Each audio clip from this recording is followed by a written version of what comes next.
Welcome, friends, to the Here I Go Again podcast, where we discuss life, faith, politics, and a whole lot more.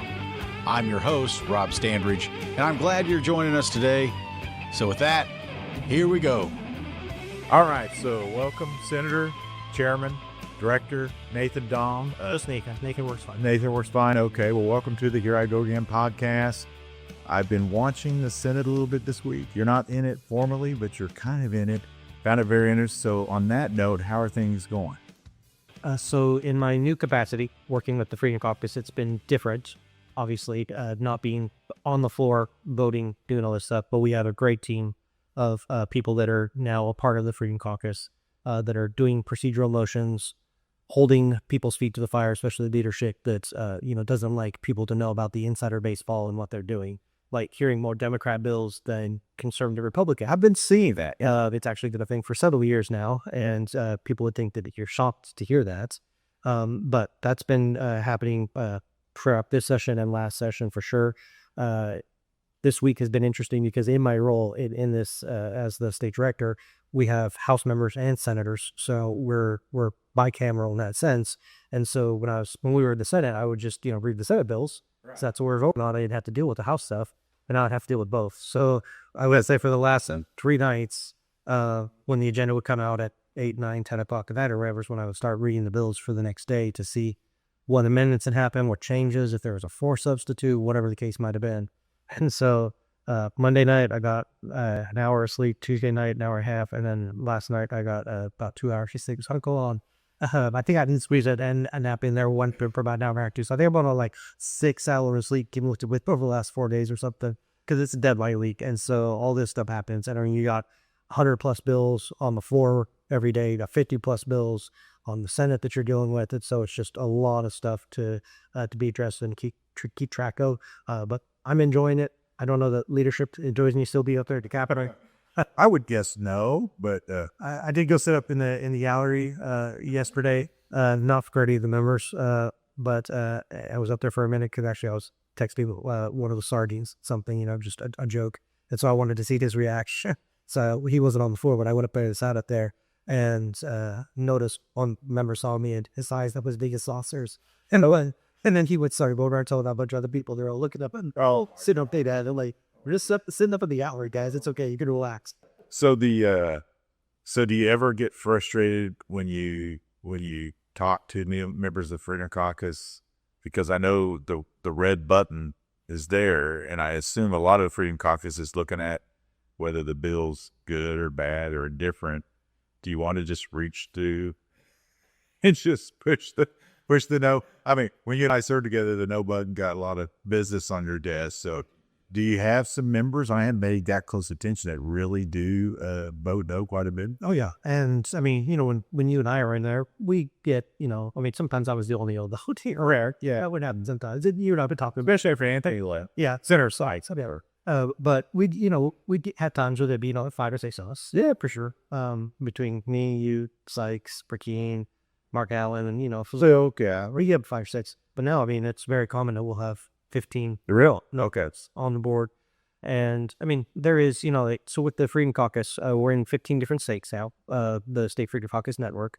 And Oklahoma was on the tail end of that, but we've now added, I think, 3 since Oklahoma joined. And every state has a state director like me. Somebody that works there. Okay. But of the state directors, there are 3 of us that are former legislators. I don't think they were all former legislators. No, so it was, I was actually the second former legislator that they brought on. Missouri was the first one.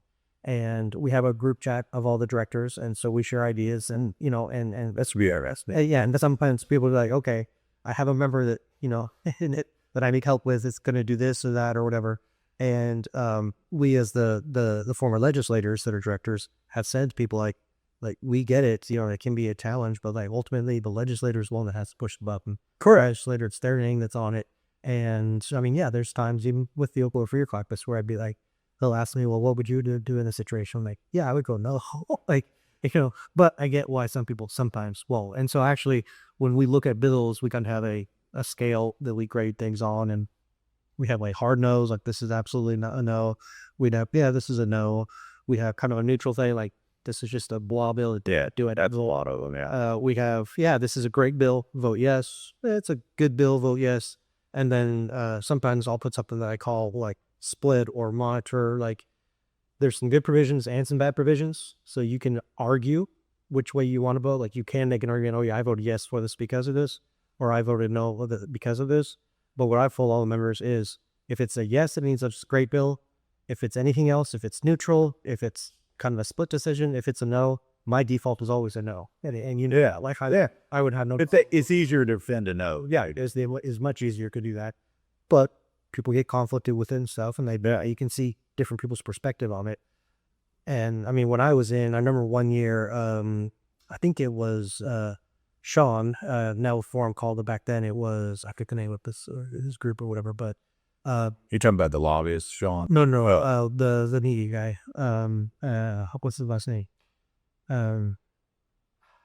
It'll come to me. But anyways, sorry, I'm going on like so on URSC. But he ran the numbers on it. The London Reporter ran the numbers on it from 1 year, and I voted no more than anybody else in the Senate for sure, but maybe in the legislature. Yeah. And people were, like when I would tell people that, they'd be like, yeah, you go no 80% of the time or something. I voted no more than anybody else, and I voted no 26% of the time. So I actually voted yes 3-1, but because it was so rare that people do vote no the Capitol, it lost because on average, most people vote no less than 1%. But That is correct. the vast majority of that. So when I'm voting no 26% of the times, I'm voting no 26 times more than they are. So it does definitely stand out.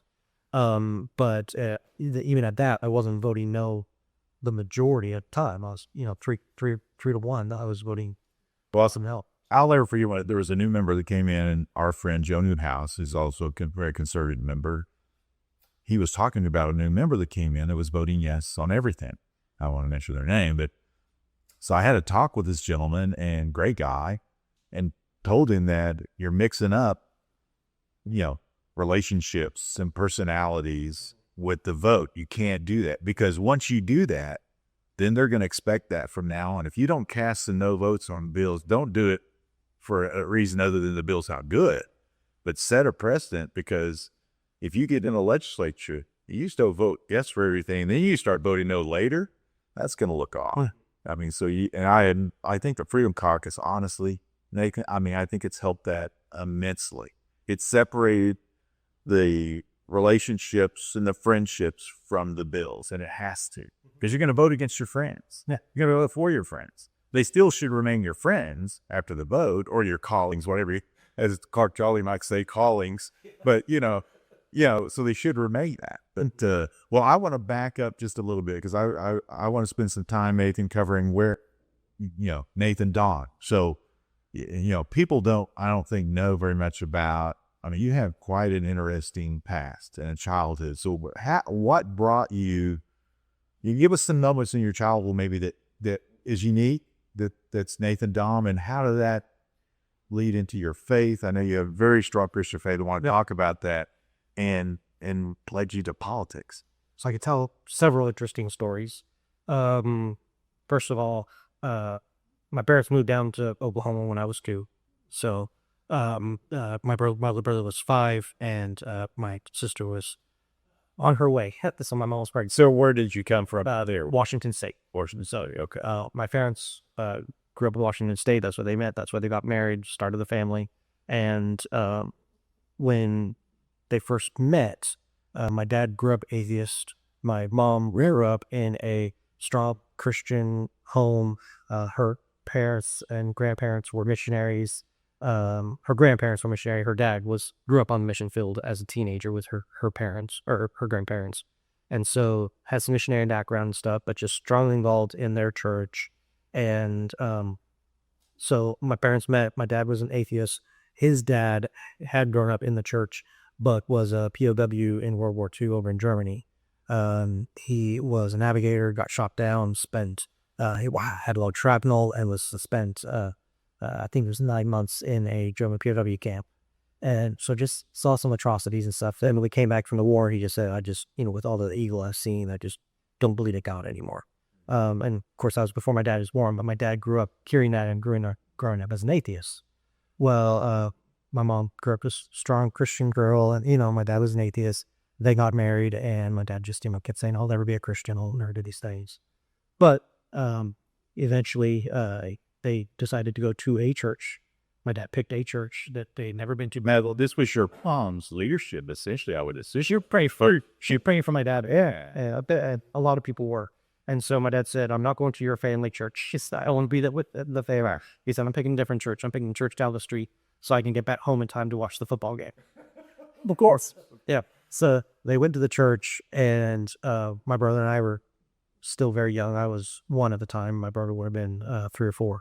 And so they put me in the nursery, and my brother was in kids' church nursery or whatever as well. And at the end of the service, the pastor he said, "I was going to close the service, but there's something else God wants me to do."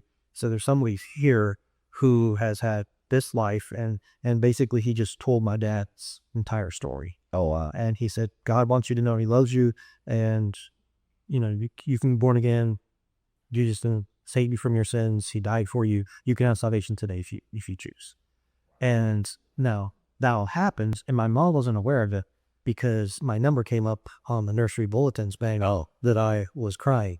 And when my parents told the story, they said that was very unlike me. It was a very unusual thing for it. So she actually left the room, went down to the nursery to attend to me, and then that's when the pastor said this all to my dad. And so afterwards, my dad was like, "Can't believe you would tell the pastor all that stuff about me." And my mom was like, "What are you talking about? What happened?" And he said it. He's like, "You had to have told the pastor." And she's like, "Max, you picked this church last night since this is where we're going. So we watched purple again." I remember being here before he texted. And yeah, back in the 80s. Yeah, right. And so afterwards, my dad, felt convicted about that, and he went in the closet and he gave his life to Christ. And totally changed. Like, he was a totally different person. And within a few months, he was telling people, "I'm going to be a missionary in Europe." Oh, my God. I know that's what God called me to do. I'm going to be a missionary in Europe. He didn't know at the time that Romania was even in Europe. This was in the 80s. He was praying about it one time, started praying about Romania, and it was like, "What's Romania?" He went to the library, looked at the atlas. This was before the internet. So, I couldn't Google it. And so found out that Romania was in Europe. And he was like, "All right, this is where we got to go." This was still when Romania was under communism, had a dictator there. So he was praying for changing of the government, for the dictator to be removed. And then obviously with the bloody revolutions that happened in December of 89, the end of 89, Romania's dictator was killed. And he took his first trip over there a few weeks later in January, and moved our entire family over there in January 94. So it was after the fall of communism, but it was still, the vice president under the communist dictator had now become president. All the entire Communist Party membership was still in charge of everything, but they're trying to slowly roll some things out.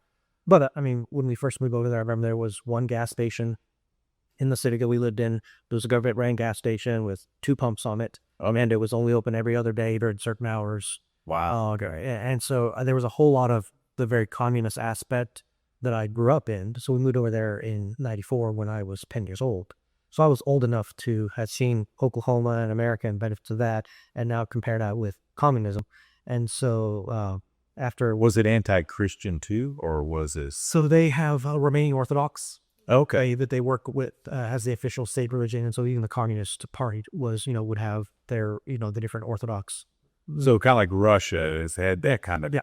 So they used that, though, as a way to manipulate people. Sure. And the majority of the Romanians will say they're Romanian Orthodox because they were baptized as a child, but they have no idea what that means. They don't really know anything about Christ. They don't really read the Bible. There's more to keep a low and light. It was a way to be true. Yeah. And even in Romania, they had, during communism, they did have some other religions. They had the Baptists and Synagogue, had a couple other religions, or denominations. So they did ban those. But those were fully controlled by the communists. So like they had to submit their sermons to the Communist Party for approval and stuff. So it was very... Well, watch.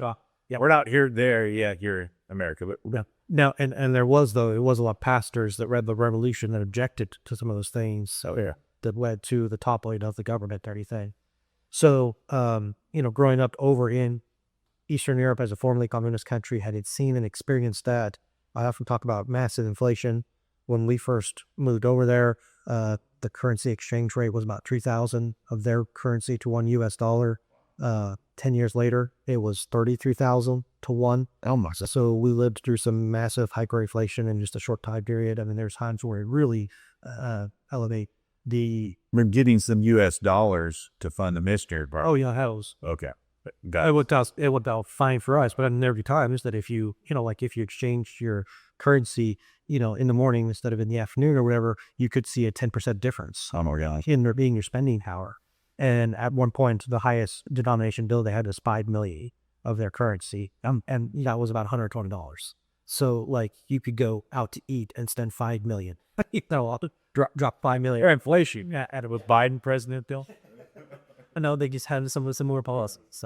So I mean, yeah, like my background, having lived overseas, after graduating high school, I was praying about what I was going to do next. I planned on coming back, going to college fire, going to Oral Roberts was what my plan was, but just felt like I was supposed to go back over on the mission field. So I did that, committed to 1 year. Towards the end of that year, I was praying about next steps, did another year, ended up living overseas for another 6 years after high school, working in the ministry there, and then moved back to Broken Arrow in 2007 at the time of the TARP bailout. No. And because of the massive inflation that I experienced in Romania, I was like, well, first of all, it's unconstitutional. First and foremost, like we shouldn't be bailing out failed businesses. You remember? Do you want to say the Ross Watson quote, or do you want me? No, go ahead. Go ahead. What is it? Government property of a failed business is like giving food to a morally wounded animal instead of properly using its pill. It's better properly using its pelt. Yeah. That's like that, right? Yeah. But I mean, that's what happened with the TARP bailouts. It is that it was deliberate and intentional. And it actually rewarded people. They paid hours. Yeah, they rewarded them. I think one person saw jail time because of that or something. Yeah. And they said it was going to be 700 billion. It ended up being 2 trillion or something to be added to our national debt. So that was my catalyst for getting involved in government. Was Patty Senior. It's kind of a Tea Party. Oh yeah, I was very involved in Tea Party stuff in 08 and got involved in local Republican Party politics and all that. But so I have a very unique perspective. Yeah, as I've seen where we can go and where people are really truly trying to take us. Especially those on the left, but there's a lot of people that we've served with that aren't that much better than the Democrats. They still want socialism. They still want government control of markets. They don't do all it, control the money. And I think sometimes they mentally don't process that that's what they're promoting, that it is. Yeah. There's one senator currently that I heard that she's very much opposed to the minimum wage state question, which I am as well, yes. But her argument was that, this is the government, telling businesses what they can or cannot do, and it's the government manipulating markets. And this is a senator who runs all of the corporate cronyism bills and all the handouts and everything, and just hasn't seen the irony apparently in that doesn't want the government to dictate minimum wage, but is fine with the government taking money from some people and it is to her donors as a former kickback. It's just amazing. That bowl, that's one area that I think you and I were complete lockstep, because there were some times where an incentive would come through, and literally I would be, maybe you, but I mean, there would be like 2 or 3 no votes for millions and millions, about tens of millions, well, now it gets into the billions thanks to a good budget. But well, I mean, what the wind industry was, 150 million a year. Yeah, in wind, and when we finally sunsetted it, it was a good thing, so it was going to be over $1 billion. That's right. Well, $1.5 billion. Yeah, the idea of sunset means it still goes for 10 more years. Yeah, by the way. I mean, it's very unique. But so I assume, I don't want to assume wrongly, so your dad's a pastor, was a missionary. So did you come to your faith on your own, or did you feel like, you probably were baptized as a very young child? Early on, I remember going to the church and everything. I remember one day after church, I said to my mom, I said, I want Jesus in my heart. And so she took me in the other room and said, okay, well, here's how that works. So, if you confess with your mouth that Jesus is Lord and believe in your heart, you will be saved. And so if you say, Jesus, I want you in my heart, I want to be saved, then you will be saved and you'll be a Christian. And so, I did that, and then grew up in the church, in kids' church and everything. And this was, before we moved to Romania. Oh, this time before. Yeah. So, I don't remember how old I was. I think I was 4 or 5. Oh, that's an awesome age for that. Yeah, I was around that age and everything. And, I know other people that came to Christ later in their life and, have different stories and, maybe had a rough thing. Like your dad. Yeah, like my dad. And, I'm thankful. I mean, anytime anybody comes to Christ, that's why Jesus came, is for salvation. But I am thankful that, as they get to grow up in the church and in some of those things, I'm not perfect by any means. I still sinned, and thank God for the blood of Jesus that covers for all our sins and everything. I still made my mistakes and everything. I'm by no means perfect, but I'm thankful that I, had the opportunity to grow up in the church with that faith from an early age as a solid foundation. Yeah, and we talked earlier about the way the Senate has operated the last few years. Mm-hmm. And I don't, it's not our place to judge people, but I have yet to understand the idea that you devalue some people. And these are good people. I mean, even the ones that we talk about that don't vote right or whatever. I mean, it's just that they're not Republican. I mean, they're not that conservative. It doesn't mean they're bad people. Yeah, Democrats. That's spirit. Still people. They're Christ still died. That's right. They still had a role to play, and they represent 100,000 people like everybody else. They're supposed to be a voice for their people. You don't bribe them. I can disagree with that. Right. And you don't let them hear their stupid bills over conservative bills. I mean, that's baffling to me. It does seem, I don't have any hard evidence on it, but it is very evident that the current Senate leadership did cut some sort of a deal with the Democrats, or like to get their bills heard over the conservative. Or else they're just treating them fairly and conservatives unfairly, which would be almost worse. You'd almost hope they're getting something out of that. I'm sure they are. Yeah, I'm sure. And I could probably line out what that probably is that they receive stuff. And we'll see more when it comes to appropriations, what special projects are funded and some of that too. But it's unfortunate. Yet it would be nice if people were just consistent and fair. But along with all those does go back to the sin nature. I mean, we all have a fallen nature. And if you're not actively seeking Christ and following his words and those things, it can control you. The love of money is the root of all evil, and we definitely see that root happening a lot at the Capitol. And at the Capitol, I almost think it's always about money, but power. And what has always have told people this time and again, what the tiny little bit of power can do to a person. It's embarrassing. Oh, yeah. I mean, I would be embarrassed if that little bit of power made me feel like I was something other than I wasn't. Or other than I was. I mean, it's embarrassing. So how did that? So you grew up in communist or almost communist. What's still recovering communists? Are they recovered yet?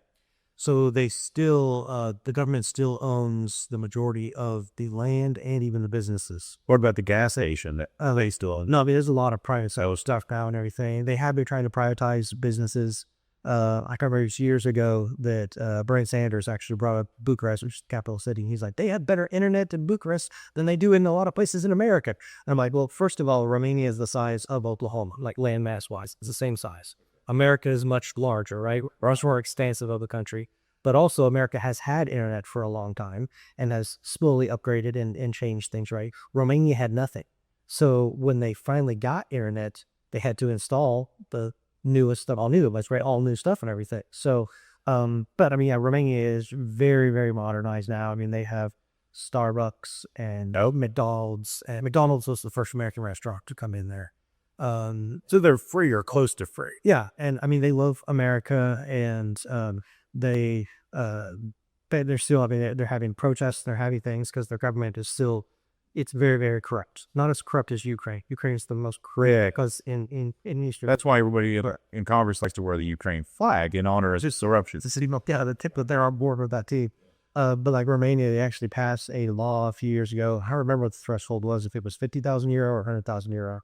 But it was that you wouldn't be prosecuted until you had taken bribes more than 50 or 100,000 euro, because they were having to prosecute every mayor and every member of parliament and everybody, because that was just how things worked, especially under the communist ideology of, I mean, that's how you did things, that you had to bribe people to get stuff. And I mean, even after coming out of communism, they had a major problem with that with their police for the longest time period. Like, you would get pulled over by the police and they expect a ride.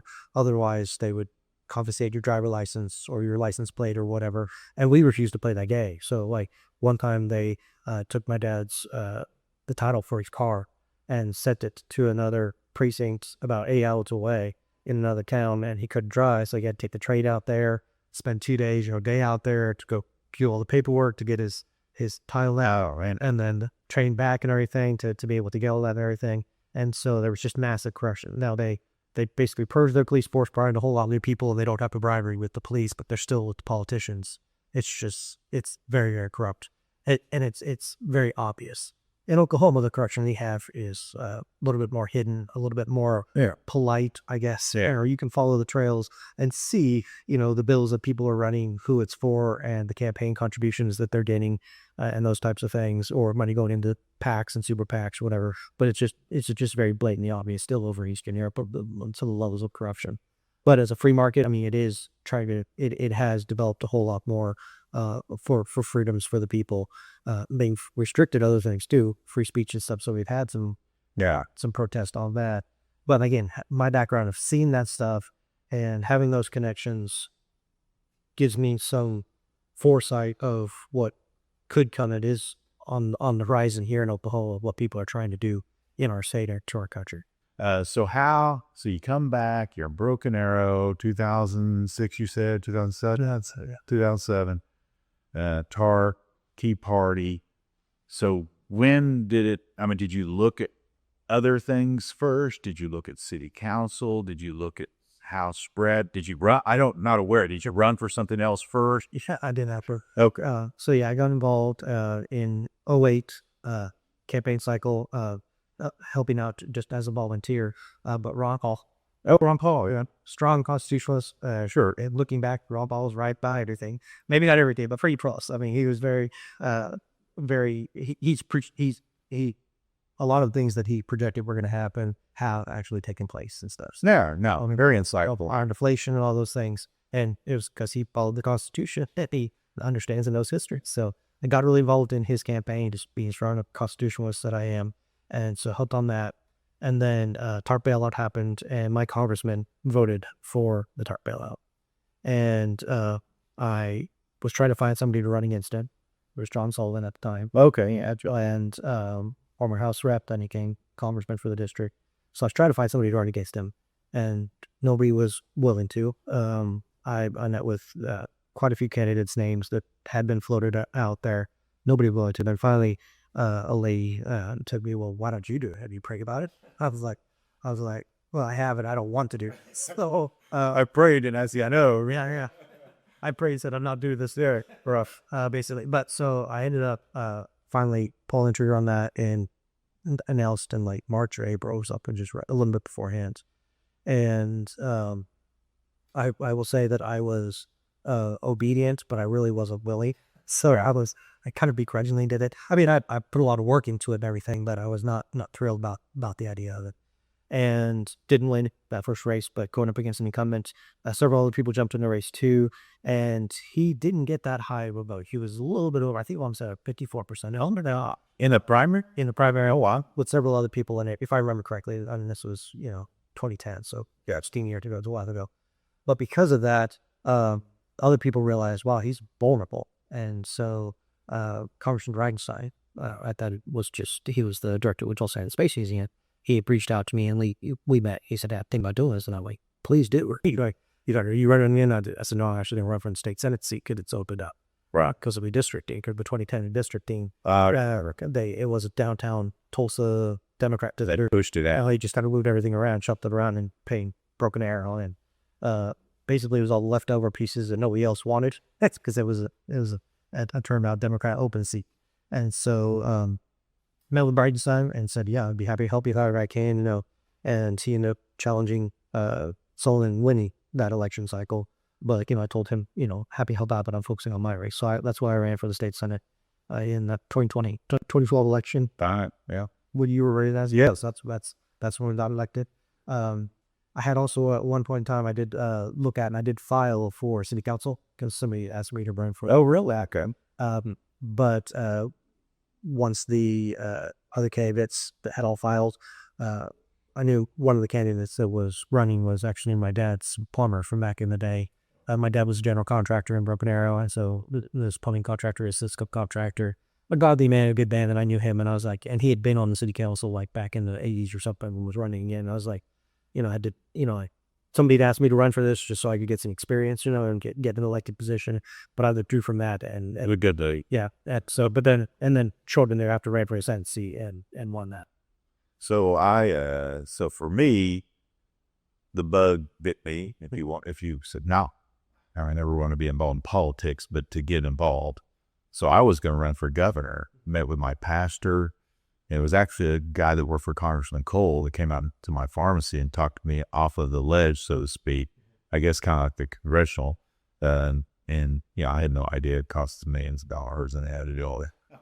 I was like, oh, okay, I'll just run for that. And so that's how I ended up, because they had pointed out, well, this seat's going to come open. So same time. Well, I remember your predecessor, whatever, because he was termed out. He would always say, like, people ask, well, who's running for your seat? He could say, little Rob Sanders and some other people. He had more confidence than I had. Yeah, too, but he thought maybe we were going to win it. I love Jonathan Nichols. He was Senator Nichols, good man. And I remember the first time we met is actually at I believe it was a College Republican thing or something, but it was like, I think it was over at OCCC or something. I think it was a Senator or Senator. Okay, see, which I have another issue. The first time I met was that I still do remember the first time we met. So you and I have a good mutual friend in Senator Anthony Sykes. You probably talk to him more than I do, but I love talking to Anthony. My kids, my wife, everybody loves Anthony. Well, the three of my in-laws love Anthony. Or loves Anthony, but the three of us in talking movie quotes. Well, that's right, movie quotes. Well, mine veers off into Seinfeld. About to eat too much, but but I'll never forget, because Anthony and I didn't start off as friends, because Anthony has a political persona that to this day, I'm not sure if I admire it or what I think about it. Darth Vader is probably the best nickname he has, but his political persona is impressive, to say the least. And so he knew that I had been mentored a little bit or have friends that he didn't really care for, and we won't go into that. But so I show up at the South Penn Technical School, the Morinara Votech campus, and I'm walking through. I got my booth, Lisa's there, and so I'm campaigning. It's really not the right place to campaign, but the Votech, some friends of mine invited me and said, you should come. I said, I come. So I got my table set up there, and here comes this guy walking down the hall, and I recognized him. He came up, but he just looks at me and says, I don't know what his district number is. He says, welcome to Senate District, just keeps Lord. I don't. Can you believe that? Oh, it is absolutely. It was an Anthony Sykes moment, and I thought, oh, me and this guy's not gonna get along. But we became very good friends over the years, because I admire the guy, and I had him on one day. Oh, he did, yeah. Oh, he was a machine, door knocker machine. I know he's come out with me before and stuff. Yeah, me too. And we would, he's almost like. It's like a drill sergeant almost. It's like, okay, all right, Anthony, okay. But he's a very great motivator and just a really great senator. I mean, to be honest with you, I mean, it's, I don't know about you, but I want to get back to the Freedom Caucus, but some of the senators are really good people. It's not good senators, right? I mean, this doesn't mean you're bad. It just means that maybe that's not the best fit. Our last year up there, one of the senators came to me one time, and one of the nicest guys up there, goes to the weekly devotional. Yeah, just, a good guy, nice gentleman. And he says to me, Nathan, do you ever feel bad about the difficult positions you could have said? I like that chuckle. And I was like, oh, wait, me. He's like, well, when we have to vote for these gun bills and these pro-life bills and everything, it's just, you put us in a difficult situation. And I laughed again at that morning. I was like, this is Oklahoma.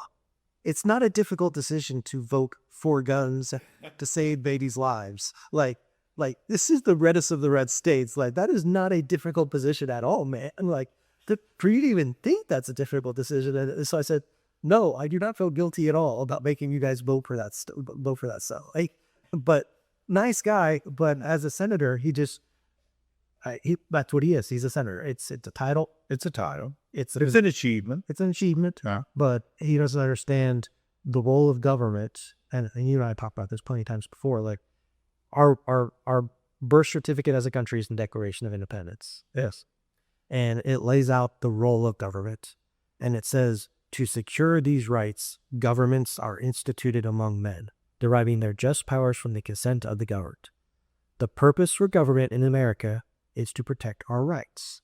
That's what it's about. It's not to, be our dad or our mom or our state or any of those things. It's not about, getting handouts to our donors. It's, or our friends or any of those things. It's about protecting the rights of the people. Now, government can do other things, especially at the state level. You can say, well, you don't necessarily have a right to a road. So, government can get involved in some infrastructure things for sure. But the primary focus should always be about protecting our rights. And for a lot of, if not most of the legislators, they don't understand almost anything about rights, about protecting rights of the people. And so they just don't have that foundation. They're just up there because it's a title and, that it's an achievement, like you said. And those type of people, to me, in my mind, don't make good legislators. They might be good people, but they don't make good legislators. Great neighbors, great people, great in your church. The one part that probably bothers convicted folks, people that got in for a reason, let's say, is the lack of conviction. Because I'm not saying they're not going to heaven. Don't get me wrong. But I don't understand how you can spend all that effort, all that time achieving its achievement, but then just following along like a lackey or whatever. That's the part that, and I can't understand how you would want to finish 12 years of that, look back and say, oh, look at all these request bills I did over 12 years. Yeah, I made all these lobbyists. I'm not saying that's evil. There's some people in the Senate that I've known that are bad people, without question. But why would that want to, I don't. Yeah. That's why I love the Freedom Caucus so much.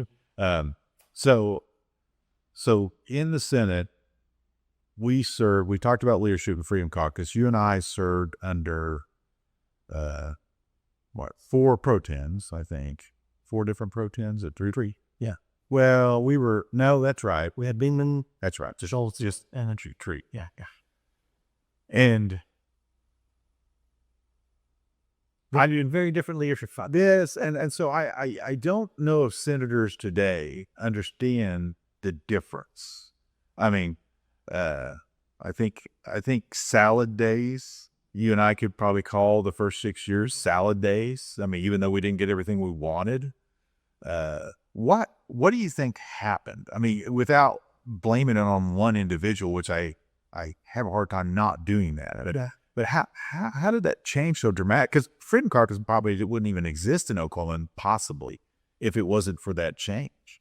Well, we would, but we would stronger number. Probably the majority. So, yeah, and that's what I was going to say. So like Wyoming Freedom Caucus, they grew so quickly and they beat a lot of incumbents and got actual conservatives elected to where the majority of the Wyoming House are Freedom Caucus members. So the Speaker of the House is a Freedom Caucus member. All the leadership positions are Freedom Caucus members. Oh, wow. And so they're able to do strong conservative things, send it over to the Wyoming Senate, put pressure on the Wyoming Senate and on the Wyoming governor because they have enjoyed. So I would hope we would still have a Freedom Caucus here in Oklahoma, but what it would look like and what it will look like in the future, hopefully, is that we have a majority. That's what we're working towards. But when you look back at Damon, not the most conservative person, maybe no, ever. No. Good man, and fair. Like at least he would hear you out, and he wouldn't necessarily go and actively work against members' bills and stuff. Never saw. He would let you stand or fall basically on your own. And sometimes it was the chairman. You'd have to go contend with the chairman, but what we saw later with Treat was definitely pulling the strings and manipulating things behind the scenes and saying that this bill needs to be killed because it's this person, has their name on it, and telling chairs not to hear bills from certain people and different stuff like that. Beeman didn't really do that. It was more of just, he kind of let the members work and work together. So there was more camaraderie. And I think that was because it was so new after Republicans had still, just taken bill they had to tie, and they had taken the majority, and, we were growing in numbers, but they still remember what it was like being in the minority and having to fight for the table scraps. then when he came to Schultz, I mean, he was there for a very interesting 2 years with I want to talk about that. Yeah. all the crimes and on the issues and all that stuff. And, so he was there for those 2 years. So he was more almost a placeholder. It was just kind of like trying to let's just stick through this. Yeah, that's where it kind of seemed like for his 2 years. Yes. It was a struggle. I think Yeah. I think that was a God thing because Schultz has a big heart. Yeah. Yeah. And then when Treat came in, I mean, you can watch the progression of Treat over his 14 years there at the Capitol. Because I mean, when he first got in, and our desks were near each other and stuff, he would know all kinds of things. But as he started going the leadership path, which you and I both did that as well. Yes, we did. But we actually ran for positions and got elected to positions. And then they changed those positions, the whip positions, from being elected to being appointed, so they could and pick people. So, I mean, we had to respect our callings to get elected to those positions. But as he went that leadership path and started playing more of the game behind the scenes with the lobbyists, with the PAC money, with all those things, the questionable things, you could see him deviating from principle.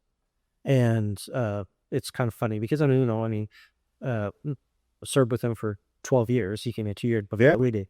And his kids were very little at the time. And I've always been Kramer Kings. And so his kid blew me just like your kids. Yeah, they're sure. And so I used to let them sit at my desk and vote when they come every day. And I remember a few years into it, one of the kids, as Treat was walking by, he said, "Dad, you don't vote like Nathan does anymore."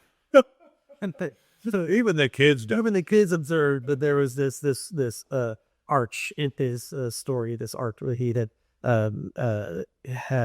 kind of moved on beyond some of his conservative principles as he was trying to maneuver and seemingly sell out onto stuff. So it was unfortunate. I feel bad that he went that route because he and I were close friends, but we were on opposite sides of things for a lot of stuff towards the end. I mean, getting to the point to where I was finding to get good conservative bills heard, and so had to try to filibuster to try to bring attention to that. And he decided to call me a terrorist for filibuster. I read This is somebody that worked for Tom Cover. I know. It's what Tom Cover, by the way, told me after the 2018 that he was completely done with Graintree. Yeah. Completely done. And yet, I understood. Tree acts like that wasn't the case. He still tries to count Covert credentials. But I mean, to think somebody who worked for Covert is now saying that somebody doing a filibuster tried to get conservative bills hurry. Yes, dude, that was his spite. That was what the underdog did. Because they are. Yeah, like, we learned nothing, and it wasn't that. Although I will say this one funny thing, because I remember it was a few years into it. Treat, this was when he was still fairly conservative. He was debating against a bill because it was a mandate. So Bob had debated against it and everything, voted no. And then like 3 bills later, he was running a bill that was a mandate bill. And I think with medical mandate bill, just like the other one, somebody came up. Did they call it the irony bill? Somebody came up and was like, "You just debated against and voted against a mandate bill, and now you're running a mandate bill." And I remember Treat says, he said, "Listen, if you're going to gentrify my hypocrisies, we're going to have a bad time." Oh, that's smart. And that's he could be really. He was very funny. He's very smart. But I've often reminded him of that. I'd say, Treat, I know we're not having a good time right now, but that's just because I'm judging you by your hypocrisy. If it's not being a hypocrite, we'll have a good time. Yeah. The one thing I could have dealt with most of this stuff, but I mean, you're a good Christian man. I don't want to build you up, Nathan, but you're one of the best men that I've known in my life. I mean, you're a strong Christian. You never veer from your faith. We're all fallen and broken. You're not perfect, but you're a good man. There's a lot of good men in that caucus and women, strong people of faith. And I almost felt, in fact, I am certain that Treat got some kind of enjoyment out of torturing and persecuting the people of faith in that caucus. I mean, look, I don't care what people say. When they moved you to Thursday afternoon, that was punishment. Oh, absolutely. Yeah. Yeah, so you take, Say you're sitting later. yeah, so you take somebody's committee. We had never met past lunch on Thursday.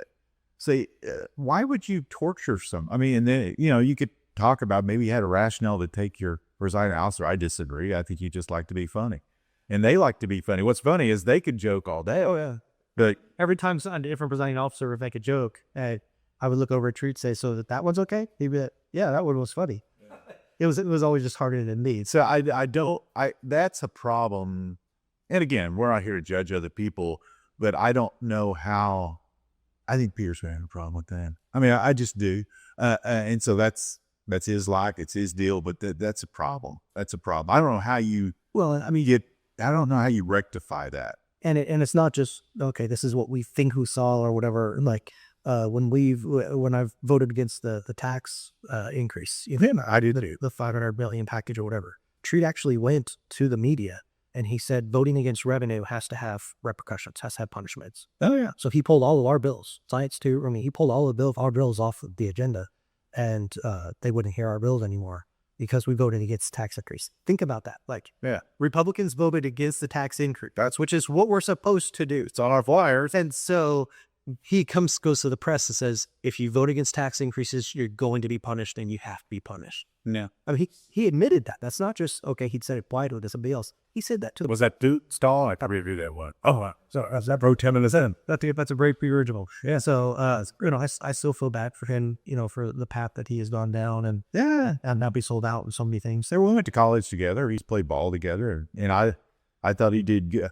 I think I saw it turn before he got to Pro 10 but it was before that. It was before. But then once he got Pro 10, it's just, oh my gosh, very much mass off. Yeah. And then you add the recording others to the mix, and it was just, and I think the Freedom Caucus I honestly think that's the answer going forward. So you talk about, the Freedom Caucus needs to grow. How does it grow? Well, not that it's not large. It is large because a lot of your members are anonymous, right? Correct. Yeah. So we do have we have people that are private members so that they don't acknowledge members. The way it works for us, we're modeled off of the House Freedom Caucus in Washington, D.C., right? So we never acknowledge our full members because that allows us to be able to negotiate, right? And we do have some members that remain private because any number of reasons, but usually, I respect that. They don't want the repercussions that come for the punishment that will happen for being a outspoken conservative, be a member of the Freedom Caucus. So all of our leadership members are public. So we have Shane Jett as our chair. We are bicameral. So we have Representative Jim Olson. He's our House vice chair. We have Senator Dusty Dieters. He's our Senate vice chair. So we have a vice chair in both chambers. So we have chairman, and then we have a vice chair in both. And then we have a secretary and a treasurer. So our secretary is Representative Shaw, and then our treasurer is Senator Judy McIntosh, who's a rock star, by the way. And I mean, a lot of the freshmen, and so we do have a lot of freshmen. Yeah, there's a rock star fresh, but we do have some existing members. So that outside of that, a member can disclose publicly if they choose to that they are a member of Freedom Caucus. So like Senator Dan Prieto, who we all served with, and he was one of the founding members with us. So he was a public member. And so, and I came out. I mean, I'm public. And you're one of our founding members' sons. So, so that's how it works as far as who's public and who's not. So we do recruit within the legislature, but what we have to see is somebody's voting record is up to our standards before we extend an invitation to them. And then with candidates, one thing that we're planning on doing initiative, we're planning on doing a candidate survey for people to fill out. I was going to end. I'd heard something about. Yeah, so that's in progress. It's not finished yet. We're hoping to have it ready for this primary. For after candidate filing, we'll know all the candidates that are running, so we'll be able to get it to all. I see. Yes, and so what we could do is we will recruit, and sometimes people are kind of like a probie, even though they're on probation or whatever, or they're a temporary member, until we see how they do, through an entire legislative session or whatever. So we recruit, but from within the legislature, and our numbers go that way, but then also by getting new people elected, strong conservatives. So like open seats, or even, trying to replace some of these rhino leftist. Well, I was going to ask you about that.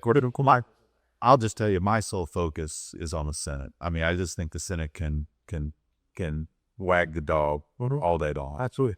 And so I think in having you there, Nathan, as a former senator and a very approachable senator when you were there, somebody that they're going to look up to. Depends on who is approachable. It is what it is, a fact. And so having you there, I guarantee you, is probably almost the sole reason the Senate is so strong, because I don't want to give away numbers, but it's a lot bigger than people think.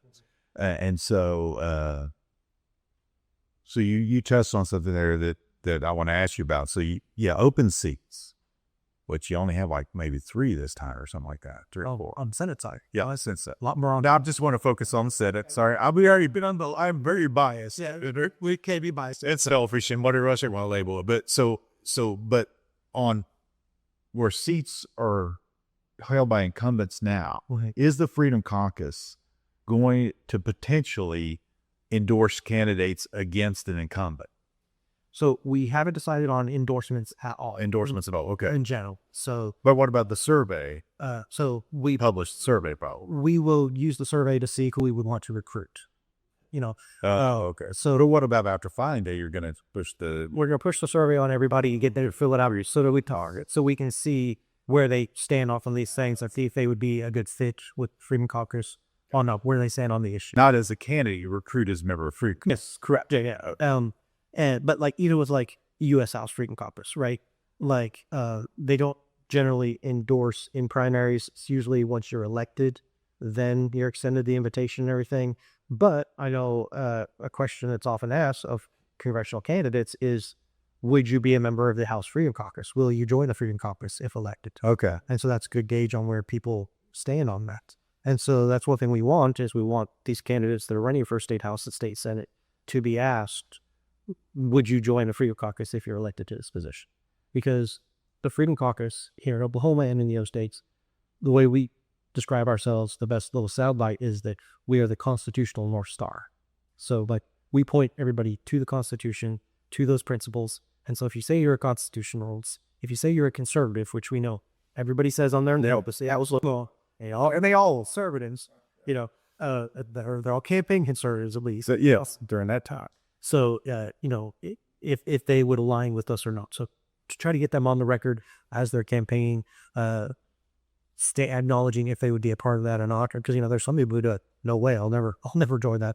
Okay, well, that's a pretty good indicator that this person is not an actual conservative. Right. And then have that survey so we can look at them as they're campaigning of trying to maybe offer some support, but we haven't really decided on if there's actually going to be an official endorsement or not. Okay. Probably not for new candidates, but Because you don't know yet whether that's a lie or real. Don't know. We don't know where we're at. Even if they're A real record. Yeah, even if they're against an incumbent, because we've seen that happen where somebody, oh yeah, I'm so good at conservative, then they come in and they're the same thing. Yeah. Right. So, our existing incumbents that are running, Senator Prieto, Senator Devers, anybody that has a challenger, they'll have our endorsement and our support. But outside of that, it's still, some of the other people are unknowns that can say, people can talk a good game on social media and any campaign, but you and I both know that when the action comes down to it, we'll see how they perform. I think it's the consultant that's a conservative, not the candidate, right? Like the consultant is the conservative messenger. The conservative messenger. Yeah, So that you good messaging. So in the Senate, you and I had fun. I don't think anybody should want to take part in something for 4, 8, 12 years unless they can have some fun with it. Yeah. You had a lot of fun with it, which I enjoyed. Even, whether it's interacting with the pages or whether it's jokes on fellow members, and they were all in fun. So we have a picture popping up here every now and then of Cosmo Kramer. Why don't you shoot her? Got it up there too. We had that up there too. Yeah. And I'm not. That's a smaller version than the one you might have somewhere tucked away. So share that story. I thought it was absolutely hilarious. There's a big one. Yeah. Okay. I'm a big believer in work hard, play hard. Yeah. I have fun. And I was known for reading every bill. Every bill. I would ask the hard-hitting questions, but also sometimes I'd have fun with it too. I remember one time there was a bill that was talking about the Oklahoma State firefighters pension, I think it was, or something like that, and firefighters something. And so I asked the question, well, okay, so if this is the Oklahoma State firefighters group, what about the OU firefighters group? And the senator thought I was asking real serious question at first, and they were relieved. But it's, sometimes I would joke and said, you never knew which way I was going to go. If it was a hard-hitting, serious question, on page 3, line 7, what does this do? Or if it was going to be a fun thing. So I did have fun and it was some things. But so one year on April 1st, It was during the remodel of the Capitol and everything. So they had all the artwork. It was all down, right? Yeah, everything was off the walls and everything.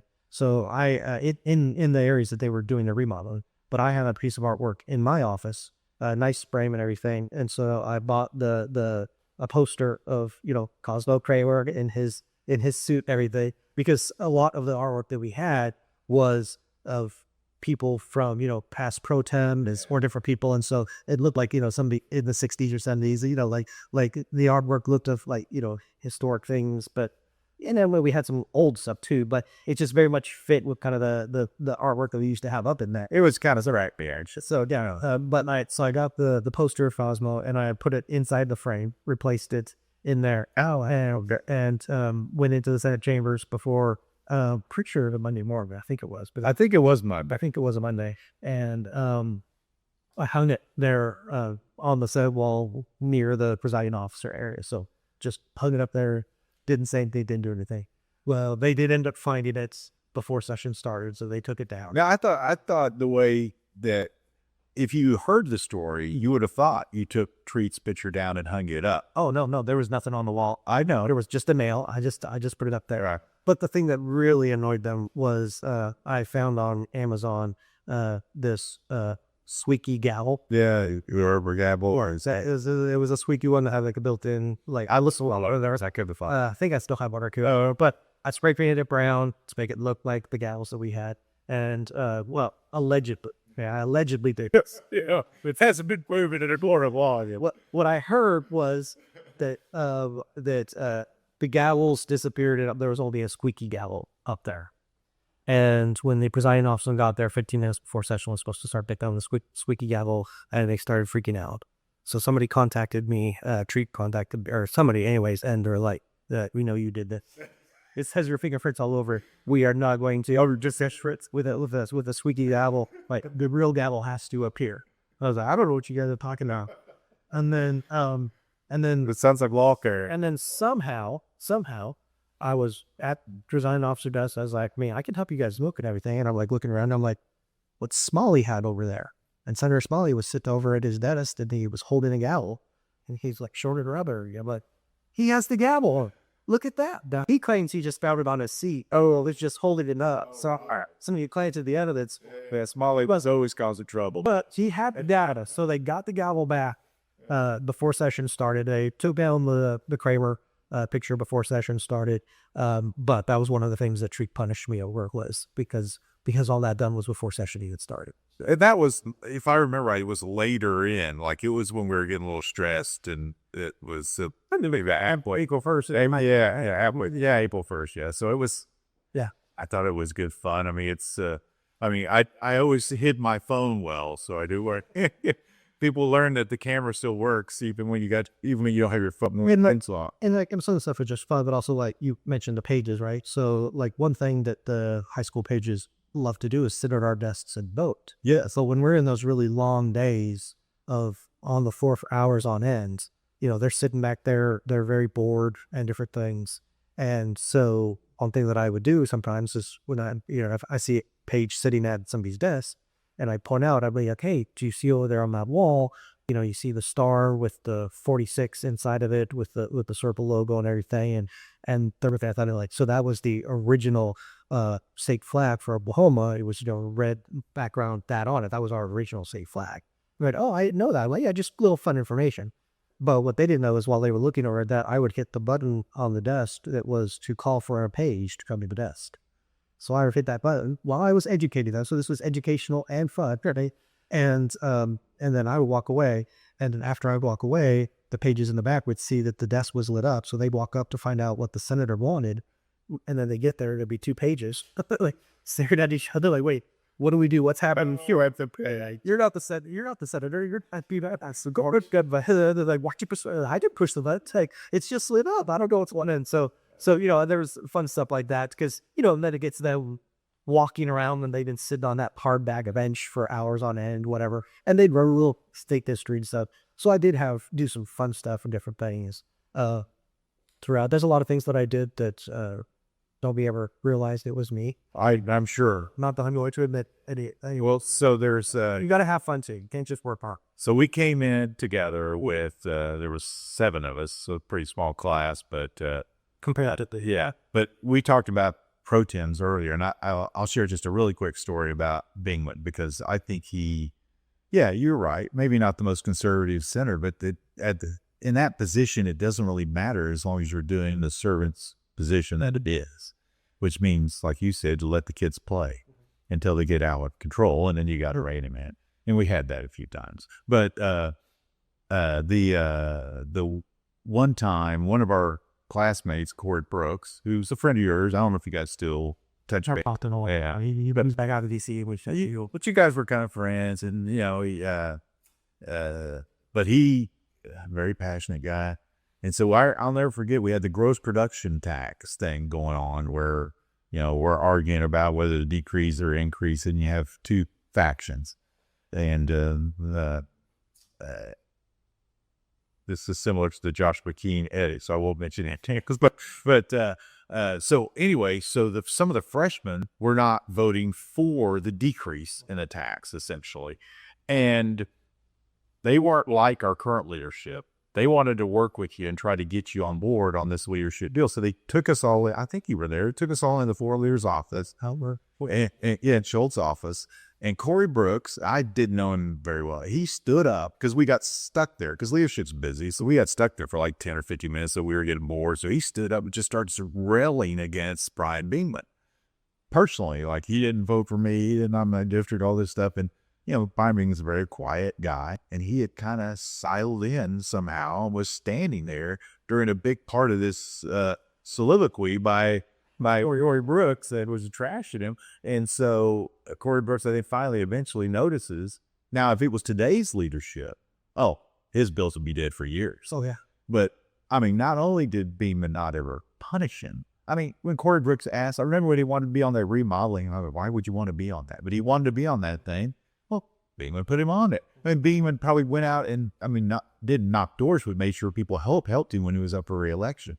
That's the kind of leadership that you guys need. And so, but when we fast forward to Schultz, we ought to touch, because we kind of teased with this. And Senator Sykes, I called him yesterday, or a couple of days ago. I said, what should I mention to Nathan? And he goes, well, just commend him for being one of the senators that didn't end up in prison or worse. And so let's talk through that deal with Schultz. How many senators in that 2-year period either resign, I would say in shame, but I guess they let them. I would have, if I was pro tem, I would actually let people know why they resigned. Actually, that's one thing I probably would do, because if you're there and you're doing things you should be doing, because, did we have 10, 8? How many people did we either have go to prison or resign during that period? We had quite a few. A lot. The one that stands out the most to me was Shorty, of course. Yeah, that was probably the most egregious. And child molestation, essentially, we went to prison. But also stands out for me because I was in the office when one of the staffers got the call from Lowland Clay at saying, "Hey, I had this report that Ralph Shorey was arrested for being in a hotel room with a minor boy. Do you guys have a comment?" And so, and at that point, I was in leadership and I was a whip. And so, immediately we talked to the rest of the leadership and I started burning up the phones, calling everybody to be like, hey, just so you know, as a heads up, this story is about to break. So that you might get somebody reporter calling and asking you about this. So you need to be aware. So you're not caught off guard about this. This is going to happen. And I think you saw the resolution essentially condemning what he did or calling out for his expulsion. I think, he's the one that we actually had to expel. Right. He didn't show up. He had disappeared. I remember they talked about looking at the footage later. He came in one night at 2 a.m. or something and tried to get in his office, but they changed the locks and stuff. And I know that it was either FBI or Secret Service or somebody was involved with going through his electronics and stuff. It was just a bad deal. Overall. So, dealing with that, plus at several other people, having other issues and having to resign and triggering special elections. And then, the musical chairs that happens at that, when you get a House member running for it, and then they, if they win, and their seat comes open for no special measures. Just the domino effect of it all. So that was a very, very rough couple of years that we all went through. Yeah, if you think senators or representatives are different people and they're not fallen and broken, just look at that 2-year period and you'll realize maybe more so than some others. But Well, I mean, one of our colleagues always used to say, like, the Capitol building does not build character or free character; it exposes it or the lack thereof. I agree. You're not going to go to Capitol and become a person of character. If you're not already a person of character before you get there, you're not going to become one when you get there. yeah, and you don't have to have your wife slap you or punch you in the rotunda, which happened during about that time too, a little bit after. So one thing that talking to Senator Sykes, he did mention, I do recall this, that, go back to your dad. Like, I think one of the first, we used to have these chaplains come in. Yeah. And, which I thought was, they should go back to that. If We will. if God jumps in, which I hope and pray that he does, and we get a good, strong conservative pro tem that treats everybody fairly, and I would hope that he or she would reintroduce that, because it's, it's good politics too, but it's just good. You can bring people in that you believe strongly in. I used to bring in 5. I used to bring in a separate one for each day, but I know that you brought in, I think your dad is your first one. And I think Senator Sykes introduced him. I had the week, and so I had 4 days. And so I had my pastor one day, another pastor friend, and then my dad was doing Wednesday. Not the sermon. He was doing Wednesday and Thursday. Oh, so I had told him, like, Thursday, you'll get to do your sermon. But Wednesday, you just pray. Just pray. All right. Just pray. Right. 32nd prayer. You just pray. You told him 32nd? You'll have your sermon on Thursday. You'll have your sermon on Thursday. I mean, he did not understand. He would probably say it was the telling, not the hearing. Probably. You were there for it. I was there. I was remember. And actually, I sometimes I listened to the sermon in my office because I always kind of was close to the floor. But on the prayer, I go in. So on that day, Your Roger said it for at least 10-minute pipe trips. But you should stand for a good sermon. I mean, it's appropriate, right? It wasn't supposed to be so dude. That Sykes was standing up there like, right, that's because I ain't officer. Because you can't shoe up. He's her preacher. And my desk at that point in time was somewhat in the middle towards the back.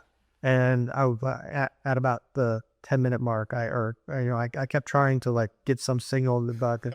At one point, I stepped over a little into the aisle a little bit more, like, come on, Dad. He did ask me afterwards. He's like, yeah, I think I might have done it a little long. I don't know. He said, I don't think I did what you asked me to do. And I said, you didn't. But I love you, Dad. Maybe he moved a heart that day. Yeah. Maybe God, he was over on him. Well, he was trying to, this thing was about, yes, we're going to pray, but it's important that we be united when we pray, that there not be division. And agree and appreciate, but I also told him afterwards, and I'm like, and I appreciate quoting scriptures and God talking through you, but when you're talking to 48 people in the state senate about unity, when you have a bunch of Democrats, you have a bunch of Republicans, you have rhinos, you have moderates, you have Catholics, you have fundamental It's gonna have you. like we can agree on some phase, but if you're expecting us all to be in perfect sync, like an Olympic synchronized swimming team happening for this prayer, it's not going to happen. And I think Let's just do the 32nd prayer, then you can be your servant tomorrow and try to get us to the point where we can meet that. yeah, it's not pews. I mean, these people aren't seeking the same answer. They're all seeking different answers. And so they think you're unifying on their answer, and they think so it doesn't work. Well, so talking through a little bit, there was another one. And I think that you did this, but I'm not sure. But we go back to Corey Brooks again. And I like Corey Brooks. But, and back in those days, back in my day, as my son would say, back in my day. And so back in those days, which weren't that long ago, you got the chance to hear good bills, stupid bills, whatever, and I've always said we ought to dedicate the first 2 weeks to just stupid requests and government agency bills, and the senators stay home, vote via, Zoom or something. But because I love people's ideas, I love to hate them and I like to like them. But Corey Brooks, he was very conscientious about his debates and his performance. I'll just put it that way. And he went on And did an office. and his out. He was a well-dressed guy. He was a well-dressed guy. But anyway, he was a good speaker. I mean, of course, good speaker. So he'd come on the floor. I remember he made this big, long deal about some bill that had something. It was a drug bill. It had Scooby Snacks or something in there. Yeah. And I don't think that was actually in the bill. That's just that was the street name or something. But he mentioned it in his long oratory that went on for like 10 minutes on to request a bill for pure narcotic. Yeah. But the next day, miraculously, he was treated with a box of Scooby Snacks. And did you do that? I mean, I think the statute of limitations is gone. It's not. Oh, okay. I don't know. What does that mean? Oh, Yeah, the Scooby Snack. Okay. Because the statute of limitations is gone unless a New York State legislature, passes a bill to extend it like they did for Trump. I think you're safe. that one wasn't me. Okay. I think that actually might have been David Holt. Okay. I think you might have been the one that did that. All right. From what I remember hearing about. But yeah, that one wasn't me.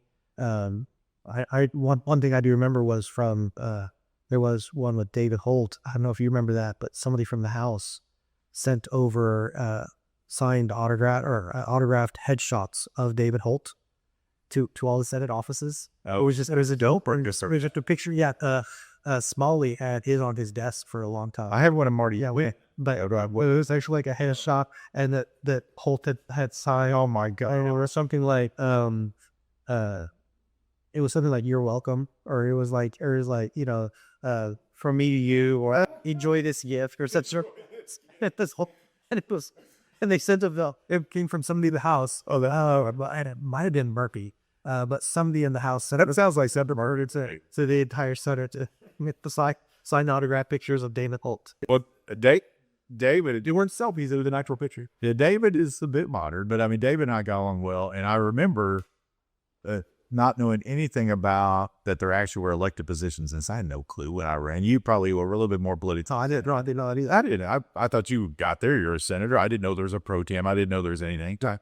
Anyway, so David Holt, when I guess Nichols finally convinced people I was going to win. So he showed up at my watch party. Or I know what the heck's this guy doing here. He's a senator. Oh, nice to meet you. And I think I introduced him in front, and it was in my big warehouse out here.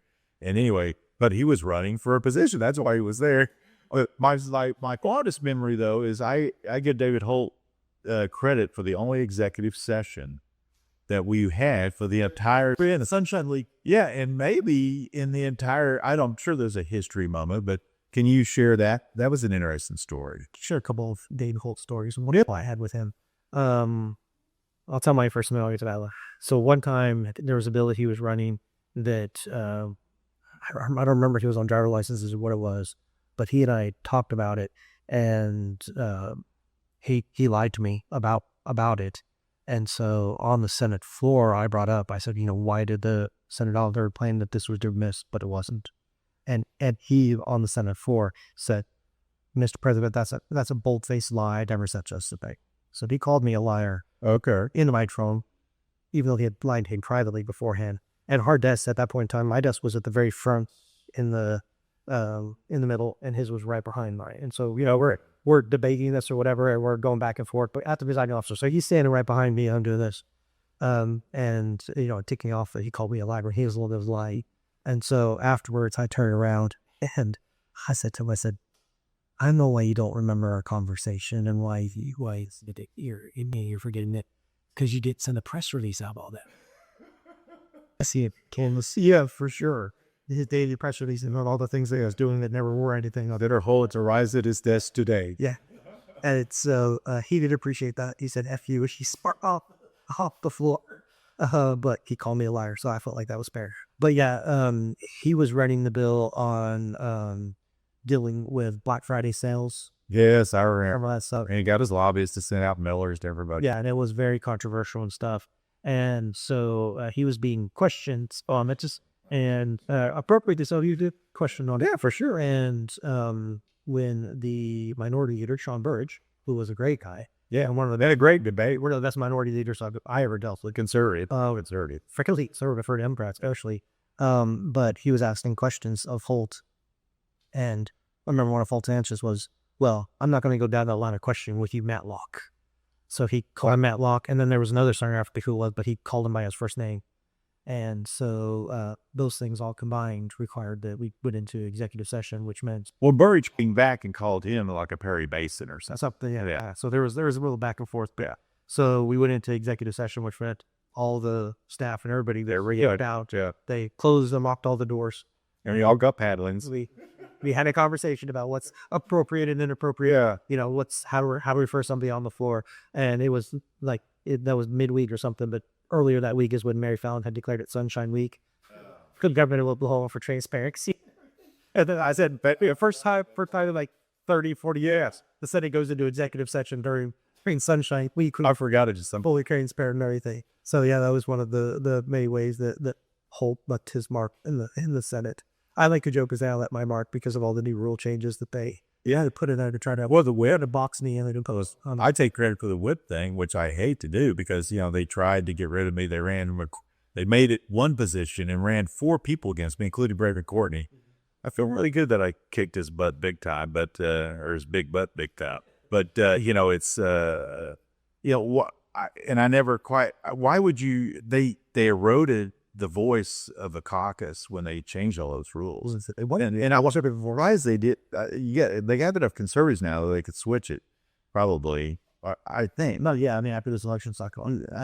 Well, how do you think this election cycle will go? I've heard recently that leadership is now giving money to opponents of incumbents. Did I hear that? I mean, I don't like rumors, so Julianne Mills, the floor leader, okay, gave $1,000 from her campaign to one of the opponents running against Dusty Gevers. Okay. So does the Senate not have, I always thought we had a rule against it was never a written rule. It's not a codified rule. It was understood, and you don't have to walk for them, but British Republican Caucus are going to support Republican income, or at least not support, and they said, or at least not working against them, not oppose them, not donate any money to their cause again. But I mean, we've gone so far away from the norms, right, of what it was before. And I'm not saying defend norms just because they're norms, but in most of these things that they made changes on, it's just blatant hypocrisy. Right, I think that stuff, because if you or I had done that, my work could do that. Like they would say, the end of the world's happening or whatever, or like just what's been happening with recently in session where Freedom Caucus members are asking questions, and so and conservatives are asking questions. They put those bills at the end of the agenda, right, and after Democrat bills. And like last night, they heard Democrat bills, and then they did bring up Kendall Sapieri's bill. They adjourned. Before they would do that, they made sure to get through all the Democrat bills, but not hear the conservative Republican bills. So did they put theirs on the end of the agenda today? Yeah. Or again, after Democrat, they added more new Democrat bills and did that. So it's blatant hypocrisy because Pat's being right on that. He said, I'm not going to go to the Democrats for votes. I'm not going to go to that to cut any deals or anything. I would think he would have said he's going to be fair to everybody. I mean, he said, and one thing you did up on the Hills, this is why, in my understanding is, I guess he's instructed all his chairmen just to kill people's bills they don't like too. It's all name and personalities. Right. With Lonnie, it's a little, Treat definitely put his thumb on the scale. You think maybe Lonnie's just let his people do all of that? Not that they direct letting it happen. Lonnie's, again, I might come at home. Well, I was like, he and I had some good conversations. Those times where in the past where he admitted to me that what Treat and others were doing was wrong. Yeah, I'm surprised by what I do. He did privately. He never was bold enough to actually publicly take that stance. And so he could have been saying one thing to me and something else to somebody else. But and that's kind of a difference between House and Senate leadership. Kyle Hilbert is very, very smart. I can't even be that. Yeah. And has good conservative, at least gut and understanding, but he's also. But it doesn't take that, but it shouldn't. It doesn't. It shouldn't. Idea with conservative body. It's a conservative body, or it's supposed to be. Right. But with Hilbert, he understands process. He understands his role as speaker. He understands these things because he's intelligent. Lonnie wasn't supposed to be the guy. It was supposed to be with Courtney. They beat the Courtney, so Lonnie was just kind of the default. And Lonnie has made some major missteps because of that. And and Julie Daniels, same thing. Like they'd made some major missteps with some of these things, like with Jet filing a bill saying that legislators can't be drunk while legislating. Right. That's not a 50-50 issue. That's a 95-5 issue. The 95% of the populace will say that, yeah, legislators should not be drinking or drunk while they're voting. Right? Like we're on that 5% that are going to say no, that's fine, are your alcoholics or people that don't understand the question. Like this is a very, very easy layup thing that we should be able to say. And last year it absolutely was happening. Lonnie can lie through his teeth as much as he wants to and say that it didn't happen. No. But Jet files the bill, and so Lonnie's response is, I'm going to remove Jet from his vice chairmanship position, and I'm going to remove him from being a presiding officer, and I'm going to deny that this ever happened. I mean, that's just tactically stupid. Because that just blew it up in the news, and now everybody else is aware that this happened last year and everything.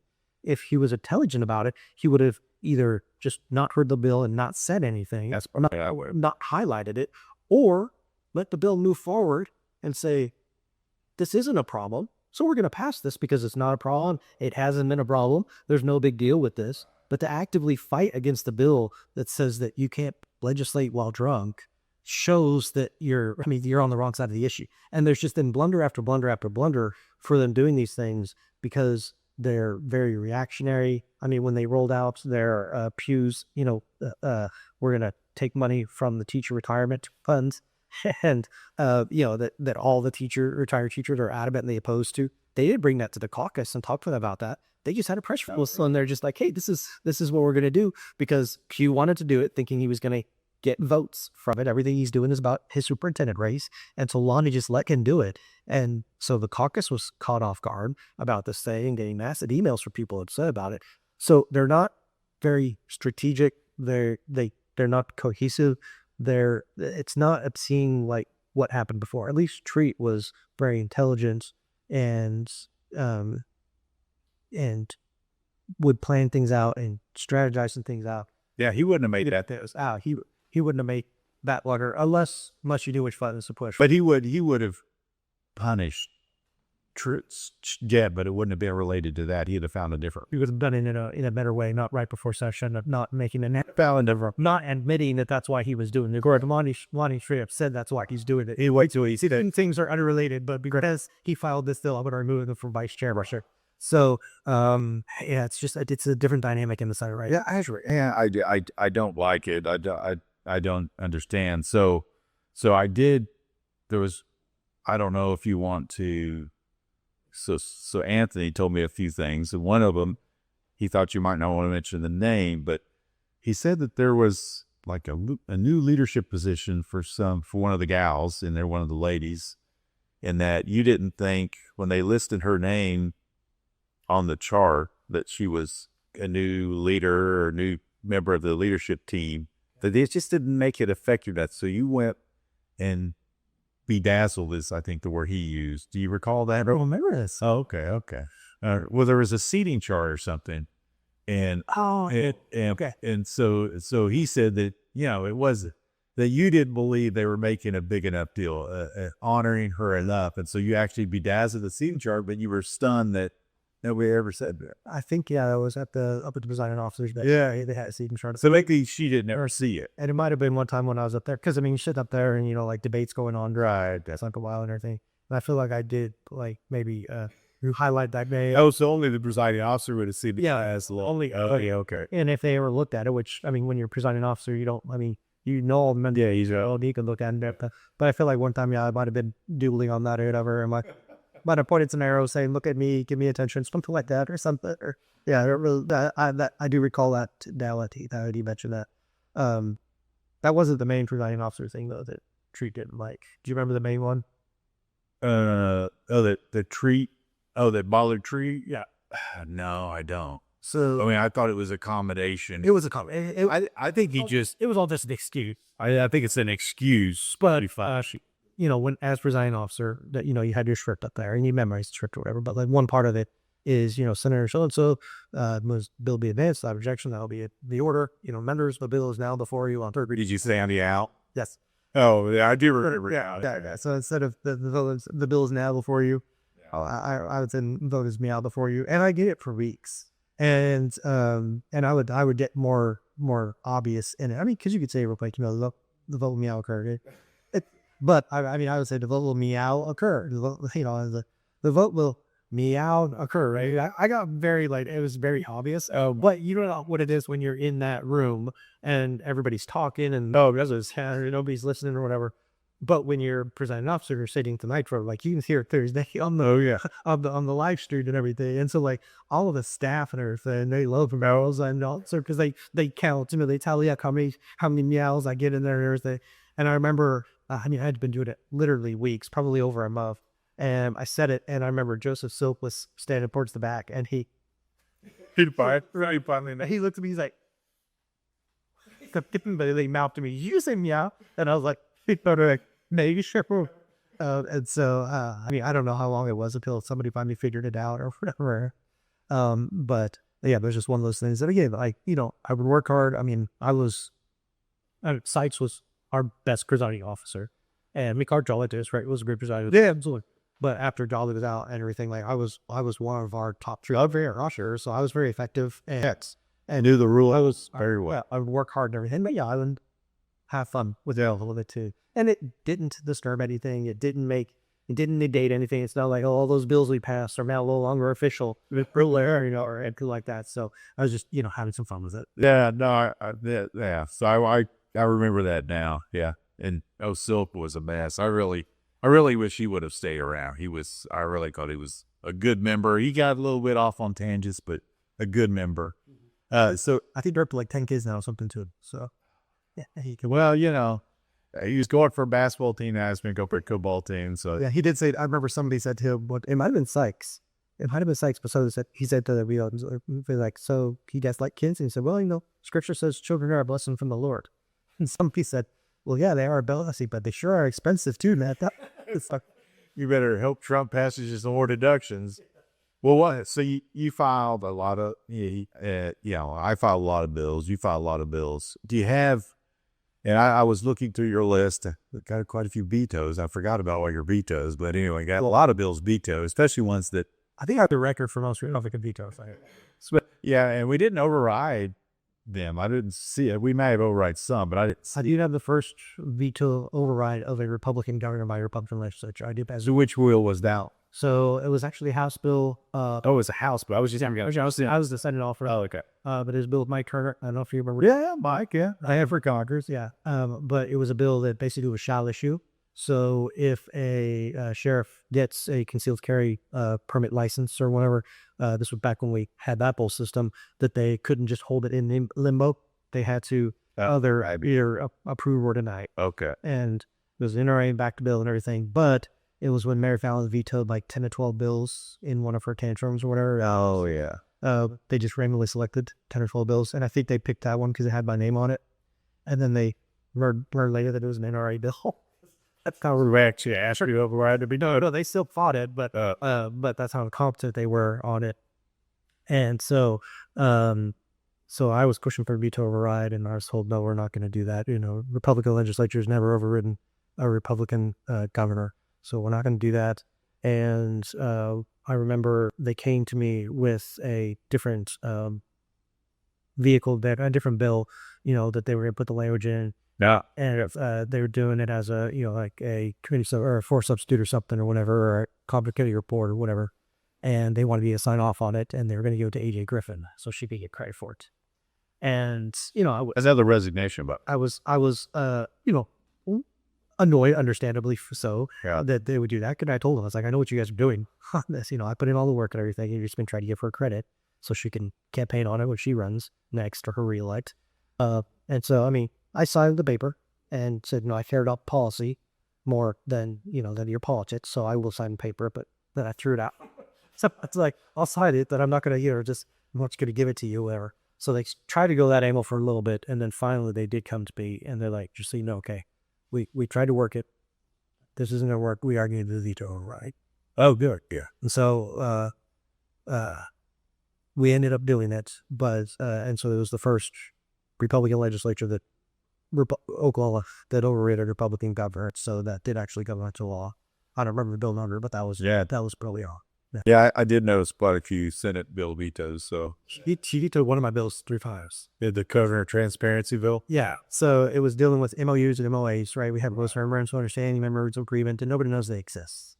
And so my bill said that they need to create a list of all MOUs and MOAs. They Put them on the website or put them on the website so that if somebody wants to then do an open records request, they can do it. But if you don't even know it exists, how can you do that? And I mean, not all of them. I mean, Alex did sign that bill when he came in, right? I actually got through to him, but like, I mean, you go to Germany a lot. Like, people don't know, but we actually had an MOU with Germany that Oklahoma driver licenses are recognized in Germany. But people don't even know that because they don't know that the MOU exists. So part of it was how I want people to know that these things are in case they want to dive into it more. So first bill I did that, she vetoed it. She said because it was retroactive, and was, it would take too much work and effort for the agencies to find all that where we ought to go away because it's retroactive. This needs to be just prospective going forward. So then I ran the bill again, passed it to where it was just prospective going forward. Like all new MOUs or noise, or when they're up for renewals, you have to put them on the whoops. She vetoed that. She said, this bill isn't going to do anything unless we make it retroactive. Well, why not? That was her veto message. It was a veto message. That was a veto message. For that, I read it the third time and I named it the Governor's Transparency Act. Yeah. Because I'm like, if she vetoes it this time, the headline writes itself. Governor vetoes Governor Transparency Act. And nobody in the media picked up on that. I was so disappointed. I gave it to him on a pyre and she vetoed it. And then the third time, they didn't even do a veto message, which somebody told me that was the first time they'd ever seen a veto without a veto message. Literally no veto message. She just vetoed it. Because there's not a third option, right? Yeah. Well, she already contradicted herself twice. But it's probably more just we don't like Nathan Dahm. Yeah, that's like we. And we don't want to be transparent. Yeah. And so that passed, that governorship did sign. Yeah, I saw that. It was interesting. So I was looking through some of your stuff. It's so lengthy, but what are some of the favorite things? I mean, I've got a few here that I kind of listed, but what are some of the things you remember? 12 years is a long time. And when you file 50 to 75 bills every session, plus you author a lot of House bills, I think. So what sticks out in your mind is, for you, is when you handed me the no mask bill because it was going to die or whatever. And so I was able to get that to the finish line. I handed a lot of my bills over to other people. And during that time, because you were getting punished for no freaking reason, in my opinion. But anyway, it would have been much better if you would have carried the finish line. But either way. Care about the policy more. That's correct. You do. You absolutely do. That's why you would make an amazing pro tem if you were still there. And we need somebody like that there. But what is some of your memorable legislation that you've done or worked, even if it didn't make it to the finish line, some hero crowd? So I remember our first year up there, I filed 12 Senate bills and got one of them heard at committee, and it fails. And it was dealing with the Obamacare information exchange. Also, I remember that now. And I remember they came after me really hard. It was about the You want the data exchange, about the information. The information, right? Yeah. And then I remember 3 years later, again, AJ Griffin runs a bill to repeal it. Yeah, basically my thing goes, we need to do something about this. I'm like, oh, really? Because you voted against it in committee and debated hard and they helped kill it. And so, anyways, I filed 12 bills and it was done. And that one bill was killed is the one that I heard committee and I was done with Senate bills. So when House bills came over, I had sponsored several bills working with Sally Kerr on human trafficking. And so this was before human trafficking was very well known. It was, now people are very well aware that this happens. Well, I was aware of it because East of Europe. Oh, yeah. There's a lot of human trafficking that flows through there. So I was aware of it, but I was surprised to find out how much of it flows through Oklahoma just because, of our highway infrastructure and the crossroads and everything. So I did that. And so some of the first bills I passed was with Sally on human trafficking and addressing some of that. So we were kind of on the forefront of those things. I'm very proud about getting that accomplished. And then, I filed some fun bills, the Pierce Morgan Acts. Yeah. Baited him into debating me. So that was a fun one because staff is trying to advise me. Yes. Yeah, as they were. Yeah, they were. And which they often tried to do. I bet. But there was one staffer, especially one of the lawyers, who over the years there, finally, it took a few years, but finally she was like, I'm going to tell you, we can't do this. And I know you're going to say we're going to do it anyway. I can't, Scratch. She said, I still got to tell you we can't do it. And she's like, I know we're going to have this conversation again. But one thing that I sometimes mention that people don't realize, people will often say, oh, Nathan got nothing done. I got some very major legislation. Where with constitutional carry, even though Fallon vetoed it, and then it came back later in the next year, and leadership ran it and wouldn't let me run it because they didn't want my name on it. Right. But you got it done the first time, which paved the way to getting it done. So I got it passed the first time. Didn't get signed into law. We got it passed, even with all of them working against it and fighting against it. I passed huge pro-life legislation, and I repealed a bunch of laws. One thing that I did that a lot of people don't realize is something that Trump had done in his first term was basically allowing more a la carte insurance shopping. Yep. And so did something on that because, if you're a young male in your 20s, you don't necessarily need all the other coverage. You had catastrophic coverage that had everything else. So that's something that I did that was just a common sense, more free market thing that that I don't tell a lot of people know it. But one thing that I did that was a big matter, which was ridiculous. You probably remember this. Do you remember how when around 4th of July, fireworks shopping, you go to, if there was a church having a fireworks stand or, just one of the, companies having it, everything was separated from. You couldn't just go grab and look at it. They had to be the employee or a volunteer. Like if church had tents, you're doing a fundraiser for your smoke it, we had to snap it. And so, because it was state law, it said that the consumer could not touch the fireworks. Okay. And the reason for that was, because back in the 60s or so, they had started smoking, and there was an explosion, and I think, there might have been a death or two, but mostly people got burnt or injured or whatever. So we got to pass this law to protect everybody from it.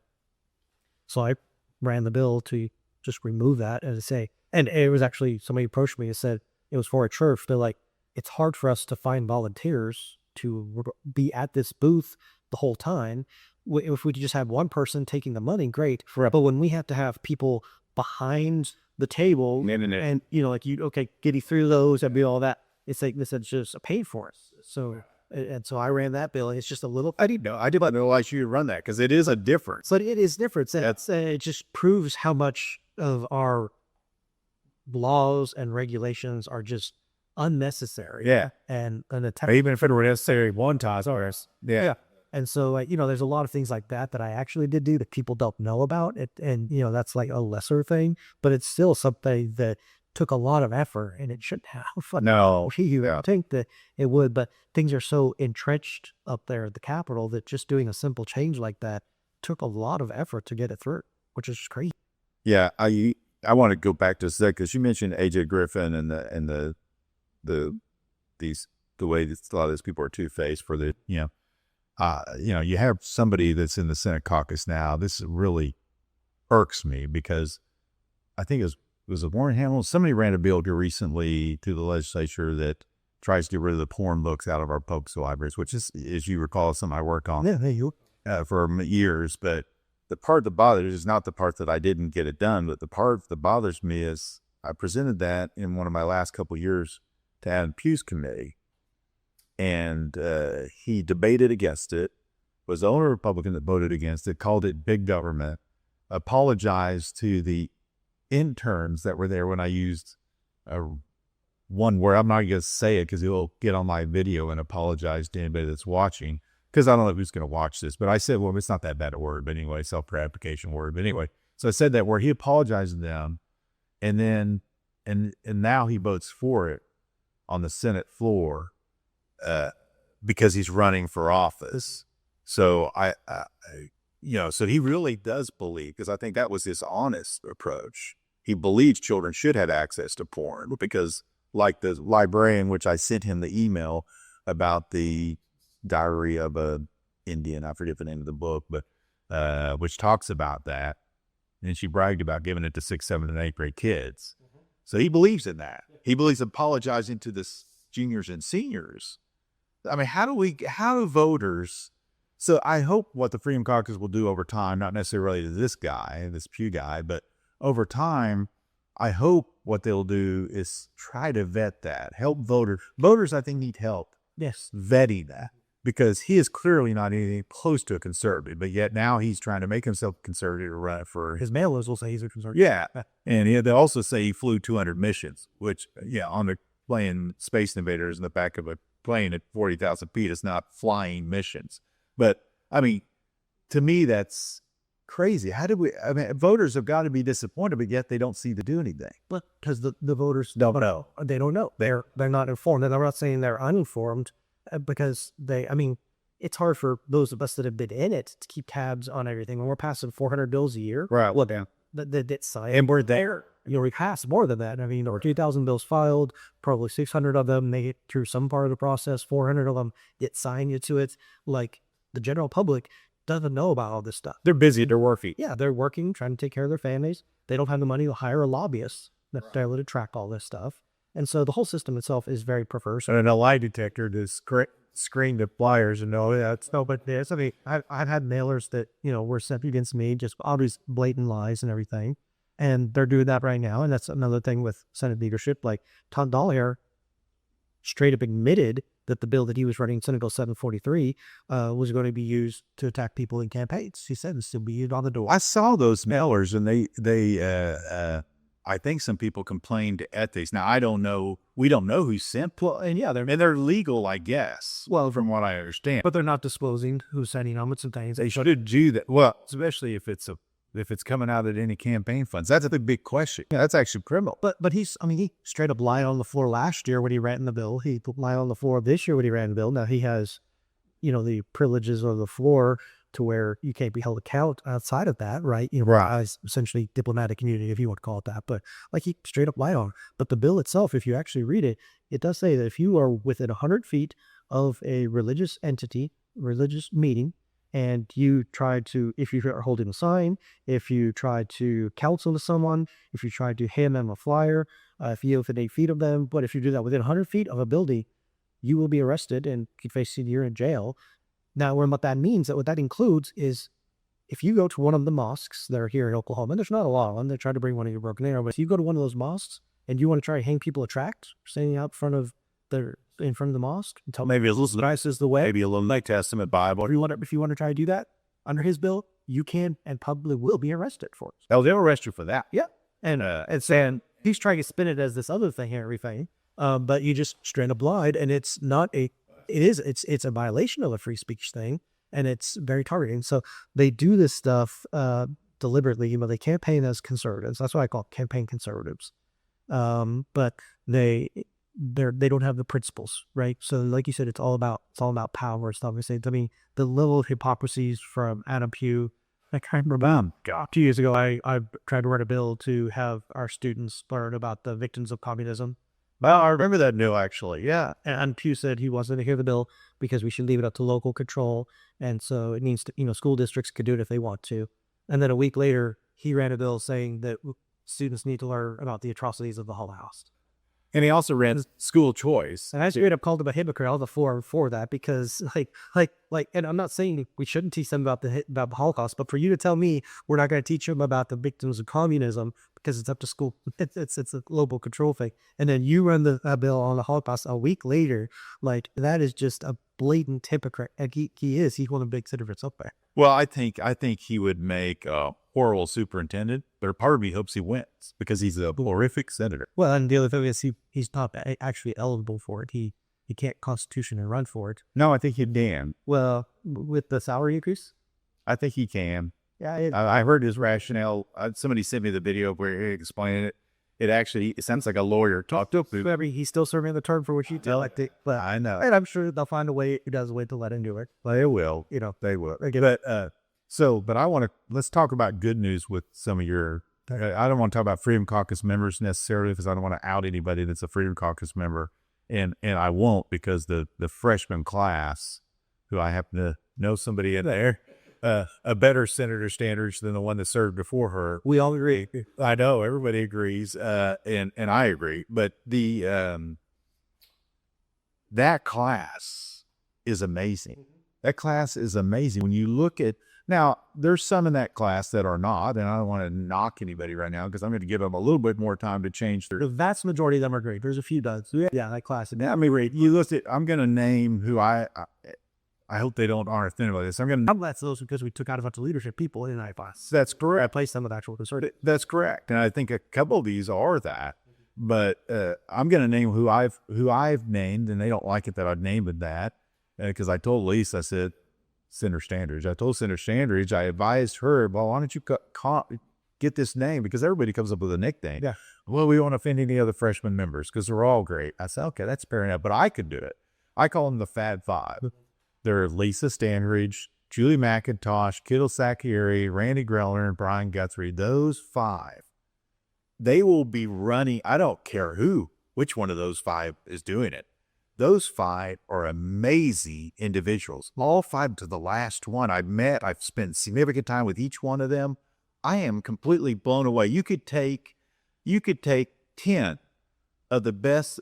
I can include you and me in this. You could take 10 of the best senators. Does he serve with our entire 12 years? Our entire 12 years, including ourselves, and never find five or any of those five that ever match up to those five. Yeah. They are fabulous. By those five together, each one of them have a different characteristic about them that makes them amazing. And on top of that, they're truly conservative, strong Christian people. And this leadership people enjoy punishing them, which definitely tells you they're good people, because people that punish Christians are bad people. I don't care what your rationale is. And if they listen to this video, maybe they should try to change that. Because I agree with you. I don't think Lonnie's that bad a person. I think he's needs to rein his bad people in. But these five people, He's letting him run roughshod. so you look at Kendall Sacchieri beat a Rhino incumbent. The model of the dome. The mom of the dome, right? And I don't want to speak ill of somebody who's gone, but I mean, she beat her. Kendall and her husband Ray are amazing people. I believe that it may be the first time that a sitting senator is actually having the baby. I mean, I don't know. We need to check the history on that. I think that's true. Yeah. She's expecting a baby. She's going to have it in May, I believe, right? Something like that. No. I'm sorry, not she. September. No, she's throwing her first shot. But I mean, I think that I would like somebody to check that, but I told Lisa, I bet that's the first time they're actually, I mean, every guy is probably saying, oh, we're having a baby. You know, you're not. Your wife's having a baby. You're here getting away from all the trouble you'd have to, stuff you'd have to be doing at home if you weren't here. But anyway, so you have Kendall. She's amazing. She's phenomenal, a rock star. You have Julie McIntosh. Julie McIntosh beat an incumbent. A guy I like, but I think I'm not a conservative. Kind of lost his way a little bit. Did vote for me for pro tem, so I got to give him some props for that. Appreciate that. But Julie is a rock star. Her and her husband, Brad, they're phenomenal people, both positions, incredibly smart, and just rock stars. Lisa Standridge, my wife, a rock star. She's amazing. She's nice. She's sweet and tough. Great combination. Randy Grellner, another physician. Just huge, amazing guy. I mean, him and I hit it off from the get-go because I guess he'd been following a little bit about what I do and my crazy stuff. And so when somebody likes me, I like them back. So, and then of course, Brian Guthrie, don't mean mentioning last for any particular reason, but he's amazing. And his wife, Wendy, phenomenal people. These five people, these five really senators, do you agree with they're going to be running that Capitol in a good way in a few years? Don't I absolutely agree. I certainly hope so. Like, I think it's a no-brainer. I mean, like, Brian was mayor of Bixby. So, and Robert also, I am part of Bixby. So, I mean, I know him from going to, lunches there, chamber events, whatever, different things and everything. And I mean, he's always strong, good mayor. He's a conservative voice there at the Capitol now, as a senator. So, great man, great fan, like you said. Grellner. I mean, Grellner and I were in a race. Yeah. We're both campaigning for the same position. Did you get to know each other at all in that process? I think we were at one forum together or something with, like 12 other people that are up in. So maybe one or two of them or whatever. So, we were in that race together, but there's no bad blood or whatever, because we were just both campaigning under position and saying, this is what we would like to do with this, so worked great with him and everything. Actually, my EA is now his EA. So, somebody that worked for me for a little bit off my, as I was termed down and everything. So we just, like you said, even probably more conservative than that district as a whole is. He is. His area, but I mean, he has OSU and some of the Payne County, it's not that conservative, but he's solid on these things. And he understands, even though he has a university in his district, like there needs to be some major changes with IRM for what's going on. There's no doubt. And he had a great bill, a 10-year bill. But did get hurt. It did get hurt, of course. And I mean, I'll save the best for last. But Julie McIntosh, beaten incumbent, has just good, solid principles, understands, conservative ideology, understands why she supports things that she supports and everything. And she's willing to be very vocal and, call people out and everything. Oh yeah, I've been impressed. I was surprised by that a little bit, but I've been impressed. Yeah, Kendall's the same way. I mean, very vocal about that, but understands her principles. She has a great EA also, former LA from the House and stuff. She led the charge. I mean, Governor Stitt keeps kind of claiming credit for all the stuff that's happening with the illegal driving licenses, CDLs, and everything. Kendall led the charge. That's correct. She did. She found a different bill, went up against all odds, 11th hour, end of session, and got that done. Yes. And they neutered the bill a little bit. She could have been a lot stronger, but she got something done that now, as this is touted, that Oklahoma is the best in the country for it is because of Kendall. That's correct. And yes, Governor Stitt and DPS has had to implement it, and actually DPS has worked against it in some ways. And so, they can claim credit for it, but actually Kendall's the one that did that, who got that accomplished. And then, of course, Lisa, who we got elected together 14 years ago now. It's hard to believe that. But, kind of seeing your kids grow up and everything. And I still remember the first time you've had our whole freshman class over to your house for dinner. I don't remember if you barbecued out or whatever, but had us over for dinner and everything. And Lisa was the great hostess. She is take care of everything, but she was running around with Harrison in her arms and she's take care of stuff. And I said, "Hey, do you want me to hold him?" And she's like, "Do you want to hold him?" But figure out, cut her off guard for a first, and I was like, "Sure, I've been out on great babies and making kids. I want to hold him." She's like, "Sure, why not?" So I held him for a little bit, rocked him a little bit, and then I went to sound by the fireplace there, and she came by about 10 minutes later. I'm like, "Hey, I hope it's okay. He went to sleep." He says like, "You got him to sleep?" Or I was like, "Yeah." She's like, "Can you come over tomorrow night?" And he loves noise. He loves noise music. Yeah. And I mean, Harrison's always been my little buddy. Yeah. But that or Nate. Yeah. But your family has always been great, and Lisa is phenomenal, and she is doing a great job there at the Capitol. And I know, I don't know, and I can't say how much introverted she is, but I think she tends more towards that. She doesn't want all the attention. Correct. None of those that we mentioned are there for the attention. They're there for No, I don't see that at all. But Lisa, I know, is probably more like I was, that I don't want the attention or whatever, but I'll step out. And so she has been very willing to step out and do some things. Outside her comfort zone. Yeah, outside her comfort zone. And that, again, speaks volumes about her character, because she's willing to do the thing that she knows it's the right thing to do, and it's uncomfortable for her. And so they're all doing a phenomenal job. Yeah, I do think that class right now, that freshman class, is going to be running things in a few years. And hopefully we get a good new freshman class coming in with these June primaries and well, I've met with several of the folks that are running against incumbents, and I've been impressed. I met with a young woman recently that we talked about the pro tem race. She had a lot of questions for me about that. And she asked me point blank, "Well, why doesn't," I think she mentioned Kendall first, "why doesn't Kendall run for it?" And I thought, I tell you, and that's when I told her what I'm about to tell you. I said, I would take a hat and I would put all 5 of those names of those, what I call Fab 5. And I would tell you could just pick out any one of them, and every one of those 5 would be amazing. They love people. They're servants' hearts, all 5 of them. They don't go there for the attention. I think a couple of them probably have future aspirations, which I think are well placed, because I think a couple of those could move on and take higher. I would like to see them do that. Yeah, absolutely. They don't want to. And I'm not going to mention names on that, but I'll just tell you, a couple of them, I see them. Not everybody there, in other words, is, ready to go off and sell into the sunset. They want to do more, and that's great. And so I think if they could take over the Senate, and I don't mean that in a treat kind of way, I mean in a let's let everybody work. I think that would be huge. I hope if they could get 3 to 5 new conservative members in, on top of saving the seats that are there, I think they could take over in the next few years. Mm-hmm. I agree. And part of it is that, I know you mentioned this with the Freedom Caucus.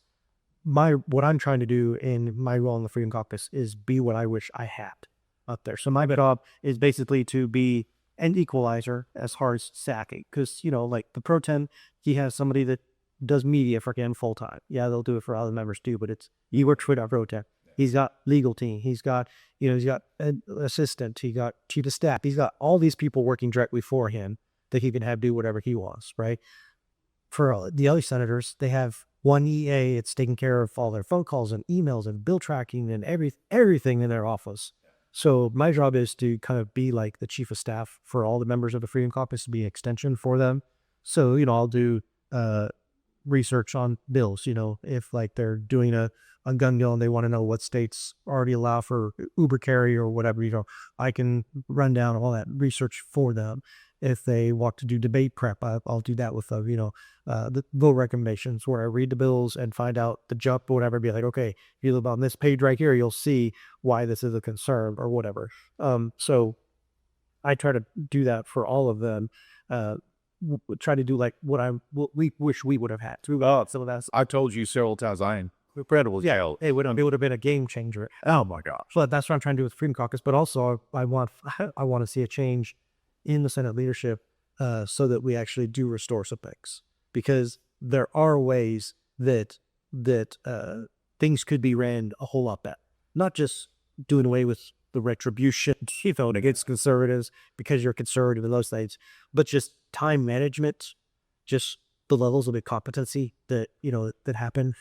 Like, okay, so Tuesday they have President Harris of OU, who has refused to meet with legislators. He has refused to meet with Senator Standridge. He has accused to as a norm with students that have had issues. Yes. And they'll recognize him on the floor and let him give speech for 15, 20, 30 minutes or whatever it is. Was that this week? Yeah, that was on Tuesday. On a deadline week, which is done in and of itself. Yeah. To be giving entourages or any of those things on deadline week.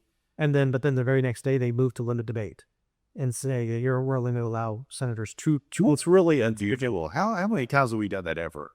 I don't ever remember for our 12 years. Remember that. I mean, this is a. We talked about it one time, but we never did it. Yeah, and it was because of Democrats, not because of Republicans. Yes, and so like the hypocrisy there, but just the incompetence with time management when you're going to give a liberal 15 to 20 minutes to tout all these things while he's letting drag queen the criticism whatever Right. happen there. We supporting BLM and LGBTQ and all this stuff. You're going to give him time to do that, but you're not going to let conservatives ask actual questions when you're supposed to be a deliberative body.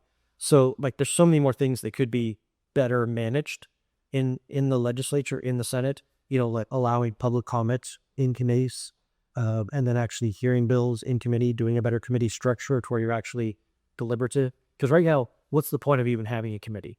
Because all the bills that pass committee, Julie Daniels either gets her thumbs up or thumbs down. And like, so it's like, why? I mean, and 99% of bills pass committee anyway. So what's the point of even having nothing's getting vetted. Nothing, they rarely amend anything in committee or everything. So I just look forward to this new class being able to show how things should run.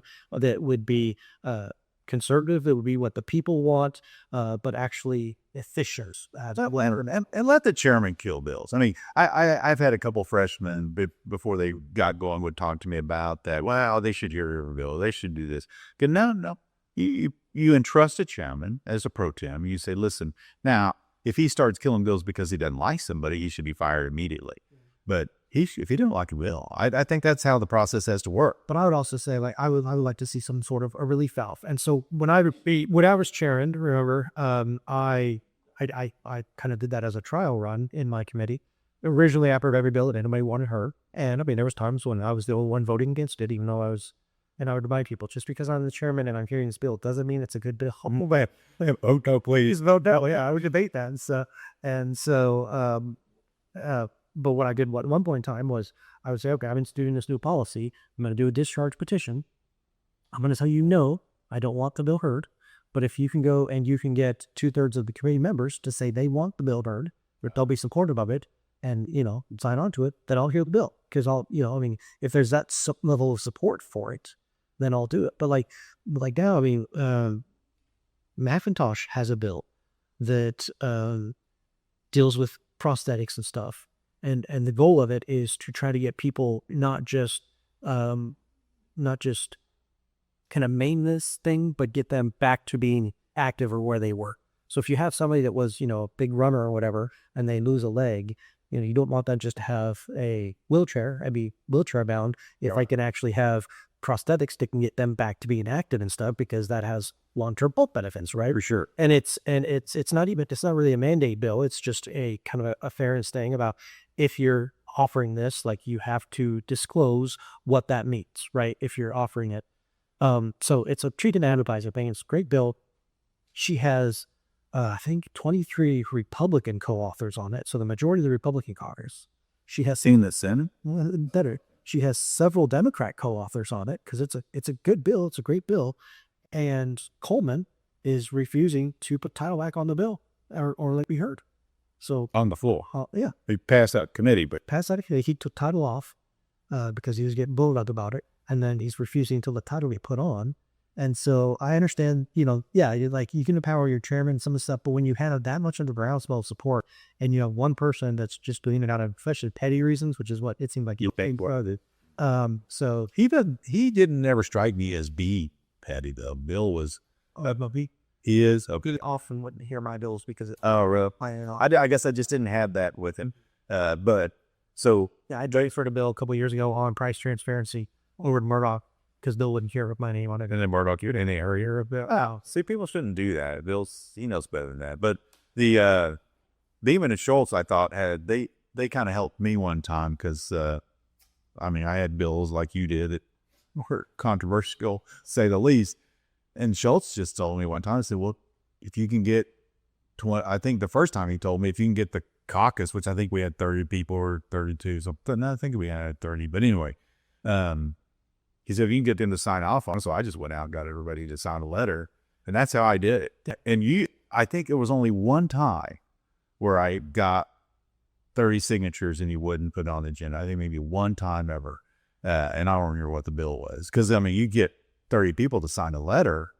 That's plenty of votes on the board. But these guys would never do that. Or if you can get, majority co-authors. But yeah, same thing. So I don't want it to be a same thing. No, it's the same thing. Show that there's the support for it. I could have done that. If there's some sort of a relief valve to where it's not just one person being petty, that, I don't have a problem with the chair having discretion and being able to decide some of those sides. But if it was all fair, like if you came to him, like if I went to Julie Daniels, Leader Daniels, and I said, here, I've got 30 signatures, I think that she still can reserve the power to say, well, no, here are the reasons why I'm not going to hear this bill. And here they are. And that's what Schultz would do for me. Rob, you got with this 3 things in it, I can't do it. That's fairness. And Schultz would do that. And sometimes he get a little red face. Sometimes he get pissed at me, but that's okay. I don't mind that. It's when you carry that over into the next conversation like recording you did. It's just, you should never have to go back and kiss somebody's butt when you're both at the same level. Should be policy. If it Should be policy. you're not like part of it, okay, that's fine. Let me change it. Or if I get the majority of people that disagree with you and agree with me, let me stand on its merits. Maybe. But also you get people too, like, At the end of the day, though, he could still, I may disagree with him killing it, but if it's done in a fair manner where it's not about Nathan Dahm, it's about Bill. It's about the policy. And I'm sorry, employer leader, they gave me this kind of dictatorship, so I was not going to hear it. Okay, fine. Now, you could have a relief valve in the rules, like you suggest. I would say that if you had it at committee level, not floor, though, I don't know what good that We don't have to have floor. We do have discharge. you do. Board level, we just don't have that committee level. How many does it take to just, okay. and I said, I offered it as a rule change one time too. Okay. In caucus, 3/4, you could have a higher threshold, I I think 2/3 is fair. It's it's an overriding deal. had 2/3 is fair, but I was like, if you want to have 3/4 or something like In the community. and the 3/4 of the committee thinks it should be heard and the chairman won't, but again, with me, for all, it's the hypocrisy of it all. Julie Daniels, our last year there, I went and sat down with her and talked to her about all my rules, or all my bills that have been assigned to rules committee. And she said, okay, I like that one. That sounds good. She's like, okay, I'll consider it. So went back and followed up with her. And she said, no, we're not carrying any bills other than, I think it was tort reform bills or something. Maybe it was election. I don't know, one topic. She's like, we're only going to hear rules bills on this one topic. We're not carrying anything else. Well, they have their one rules committee, and lo and behold, there's also John Haste's bill on the public safety districts that had nothing to do with that topic. There was a state question that failed miserably at the ballot, but she told me that she's, we're not going to hear anything else other than this one topic. And then she goes and does that. Like, it's just blatant hypocrisy and lie. It would like, okay, if you're not going to hear the bill, just tell me the truth about it. Don't play those games. Don't make it about me. Make it about don't be dishonest or whatever. But that's the thing. And the only way you'll fix it is to replace it. I mean, I don't think there's any way to fix it. And whoever, if a conservative were to win and they give, you don't punish them, but if you give them just a modicum of power, you will regret it. And so I think we can sidebar on that sometime down the road. But I mean, whoever does, if somebody does replace them, which I hope and pray they do, they're going to have to realize that you got to close the window. You got to close the window. What? Yeah. Well, we have covered a lot of stuff. And I've got a lot of bills here. We don't have time to cover that. But what other?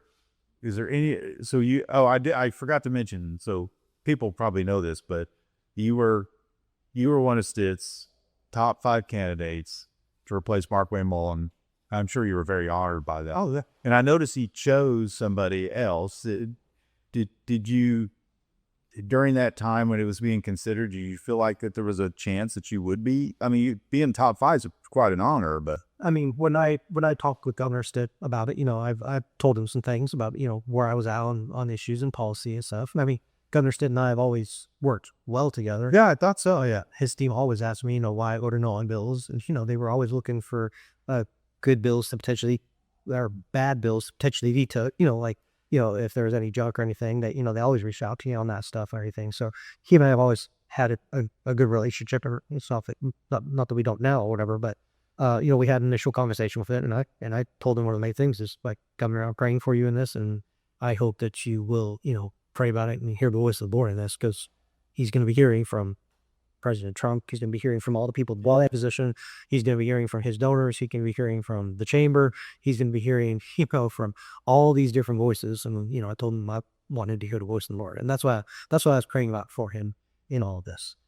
Now, with who he chose, I don't know. I'm not going to judge, if he heard the voice of the Lord or not.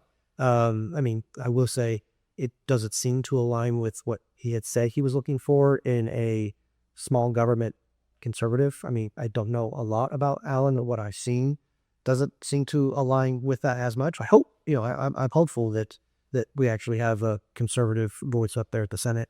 But from everybody I've heard and everything, but from everyone I've heard from, most people were fairly disappointed with surprised too, because he wasn't listed in the 5. Yeah, my understanding was when the governor went to see Trump had recommended Harold Hamm. That's what I had heard. That's what I heard. And I think Harold would have been extremely honored by that. Maybe something happened there where Mr. Hamm just decided maybe it wasn't good for him. Or I heard from some people within the industry that just because of some of his health issues and stuff. He's 80 and has some health issues and stuff. So it's a short-term thing. It's a short-term. I mean, Harold been great for Oklahoma. It's from John that too, but when he supported a lot of strong conservative actually too. Yeah, he actually is conservative on a lot of things. So it was kind of surprising the way things played out and all of that. But it was an honor to be considered. I mean, yeah. And Christine and I were, my wife and I were praying about it. Okay, what does this look like for us in all of this? And we want God's will, we want God's plan. Yeah. For us, but also for the state and for the governor. And so that it was our prayer in all of this, that the governor would, see God's plan for it, not man's plan. And had always God's plan. Had quite a few events that happened. Even if he didn't follow, wasn't obedient, eventually it happens the way God wants it to. All things work together for the good, love and honor, called according to his purpose. So. That's correct. And so now there is, and I don't want to put you in a corner, so don't commit or anything, but the congressional seat where you live, is it CD1, is opened up. I noticed the colleague of ours has jumped in, Senator David. I guess it's Commissioner David now, but she's jumped in. I think a House member has jumped in. I assume there's going to be 10. What would you guess? 10 people probably in that? I got a late. I would say at least 8, but yeah, probably could. Yeah. I know you're praying about it and thinking about it with the young family. will you think and pray about that? I mean, Yes, I mean, like You haven't decided no or yes, definitely. we've talked about it. Yeah, my wife and I when all of this started happening, all the musical chairs with Senator Mullins' appointment, and so we've talked to Ray about it, and we want God's plan for our lives. It is an open door, but we're not going to just step through an open door just because it's an open door. And I mean, I've had a lot of people tell me, well, yeah, you be the front runner as soon as you get into it. Great, but if I'm the front runner going down path that's not God's path for me, I want it. Then there, if I be front runner or not, or if I be shooting or not, or me. And I appreciate the support that people have shown for us, but we're ultimately going to decide to do this if based on if we believe it's God's will for us or not. There would be challenges, like you said, having a young family and being in DC, so much flying back and forth. I know Josh Burkina has had to deal with that. I think his youngest is 4. yes, about 4, yeah. 4 or 5, something like that. And so, it's still dealing with that. I mean, even doing what I'm doing now, I still come down here during session stuff. And so away from the family. So and I miss that time, but I know God will make up that time if it's where we're supposed to be. And so we're praying about it, considering it, talking to people about it, and we'll know for sure by April 3rd. No, for sure by April 3rd. Yeah. Well, I know that you're doing incredible work in the legislature, so I don't say that to discourage you from CD1, but you're doing great work, amazing work. Your leadership, I'm sure it would linger on, but I mean, I have thought about that. Like, you can go up to Congress and be one of 435 and possibly in the minority, because it looks like that's where things might go with midterms. and you have to serve with Josh Burkina. So that's the. Yeah, or I could say here. You could carpool with. Maybe you guys could invest in like a little system or something. No, you could fly us out. Yeah. You could be our Bible. There you go. Where it's now. But I mean, I've been doing what I'm doing at state level right now. So part of me is like, with how broken Washington D.C. is. I mean, Cover talked about the out of control spending and all that stuff there. Yeah. At Broco days, can I do more good here in Oklahoma, doing what I'm doing? Maybe, but even again with all that, as I've thought about that, where I prefer to be, I prefer to be in Oklahoma. Like, I don't desire to be in Washington. Kids home. I don't care about the title. I don't care about position. Now, it'd be honored to have that position, to use that to try to fight for people's rights, try to stand up for people. But ultimately, it's going to fall down to where you want us to be working we best serve you and back your keto. That's where we're going to end up. And I think Josh actually entered his race very late for Congress, but probably not this late. Yeah. It was. I mean, no, either way, is it all happening now? Yeah, it'll be a 10 to 12 week coronary, and then most likely it went off. Yeah, most likely. Well, any other thoughts or things that you want to mention? I mean, we've covered a lot of stuff. Yeah. Does Harrison watch this or not? Oh yeah. I actually tried to get Holly to come here for our class because I've introduced her a couple times. Well, I'll just remind Harrison that I'm still undefeated in our force. Okay. So we'll have to have another battle so park here soon, so I could try to claim my crown from yours. Yeah. But no, I mean, you and your family have always been so good to us, so supportive of us, especially as we, as Kristen and I are having our kids and everything. Our kids just love you all and love your family, and it's great to see your kids succeeding and doing so well at sports and academically and just everything. They come from great stock. There are you and Lisa both. At least Lisa, yeah. I'm thrilled to see that you're still engaged and involved. I know you're letting Lisa, make this her own, and you have to do that. And she's doing a phenomenal job with that and everything. But I'm glad that you're still engaged and doing what you can, because you do have a care and concern for Oklahoma. I do. For sure, for our people. And it's worth fighting for, and I think we are. I mean, we've made gains every election cycle, see that little by little, and so I really do think that this will be a big year for the House and the Senate. But if we can just majorly the Senate, get over the hump on the Senate side, like that would be that wagging the dog scenario where the Senate is pushing out all these conservative things, and then dare the House will have to respond, and there whoever the governor is will have to respond. And it's been effective in other states, and so we kind of we had a model that's working. The Freedom Caucus model works when you work here. Well, you got some amazing members. So we had a lot of people that I was very thrilled to work with, It's a lot of hard work. It is different. Last year, especially my first year, Yeah. watching both the House and Senate at the same time, trying to do all that. It's almost like you need somebody to help you with the house. So you could just focus solely on And eventually, the goal is to have multiple staffers Oh. and everything. So, reviewing the bills and stuff like that. have made somebody doing legislative policy, somebody else doing media, like some of that stuff. So as the network grows, that's the goal, is to eventually have more people to be supportive of. Oh, we have a PAC now. So next we need to have a fundraiser. We got to get through session first. And when will this air? Will this air before? I'm probably going to, I'll probably put it out, there before what now? The debate on Monday, the gubernatorial debate. So Monday, the 30th. Oh, yeah. So we're having the Oklahoma Freedom Caucus gubernatorial debate. I could probably do that. I mean, because I have another podcast that's been recorded. I was thinking about just holding off on it. Oh, well, he can cut that far down, or that it'll be after the fact. But so we have that coming up, and what's up? Good stuff, man. So you have a debate coming up Monday. Where is that at? It's at the Oklahoma History Center, right there. Oh, where OPAC meetings, the capital. Is all the candidates committed? We invited the top 5. Okay. We're partnered with Sear Gates. Is that in change yet? That's the sport. Well, Shane doesn't happen. So, are you doing else sort of? No. I've just seen the rumor mill on the social media. Is that a rumor? I like to spread. No, I said earlier I don't like rumors, but I do like to spread. Very. We invited the top 5, and several of them rearranged their schedules in order to attend. But the current Attorney General, Getner Drenitz, who donated $1,000 to Joe Biden, but he throws his wife on the bus saying that she's the one that actually did that. He has not connected to it. He says he has a conflict. We'd have asked his campaign for weeks now what that conflict is, and if he'd be willing to change it like all the other candidates did. But so far he has refused to do that, and his campaign chairman is now claiming it's because they don't think I'll be a fair arbitrator. No, I thought right here. If we do get this out ahead, and I may try to do that, I would encourage them to question that, because you would be an absolutely fair. I guarantee it. All our questions are going to be for everybody. We're going to ask hard-hitting questions. So one thing that I actually just set the rules over to all the campaigns just recently, just this week. But one thing that I would plan on doing is like nailing them down on their questions.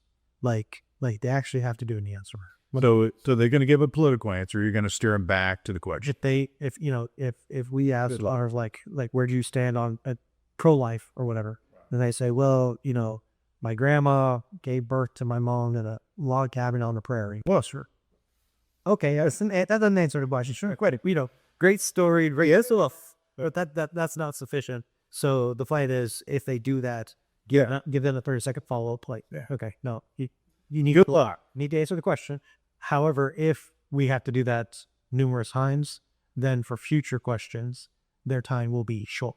Oh, really? To make up for it. Is that in your rules? Okay. All right. And none of them have objected to that or anything. Okay. So, I guarantee you Getner would have objected. Well, let us been some stories to let of the politicians. Sure, but we do want them to actually answer the question. And so Maisie, McCall, Getner, who's the next two? Keating and Merrick. Chip Keating and Merrick. Okay, yeah. And but Getner has so far refused to. Right. Well, hopefully he got some time to shoot. He'd still be welcome to attend. And what time is it Monday? 6:30. 6:30 PR. 6:38, and then we're gonna have a reception on it. Are you streaming it as well? We'll probably have it on all of our social media channels, our Freedom Caucus, Oklahoma Freedom Caucus, YouTube, Twitter, and Facebook, if we can figure out the Google semantics. So there's if not, it would be on our YouTube. Okay. Well, I think that'll be awesome. That's first ever Freedom Caucus statewide gubernatorial debate. Yeah. So, well, thanks for being here, Nathan.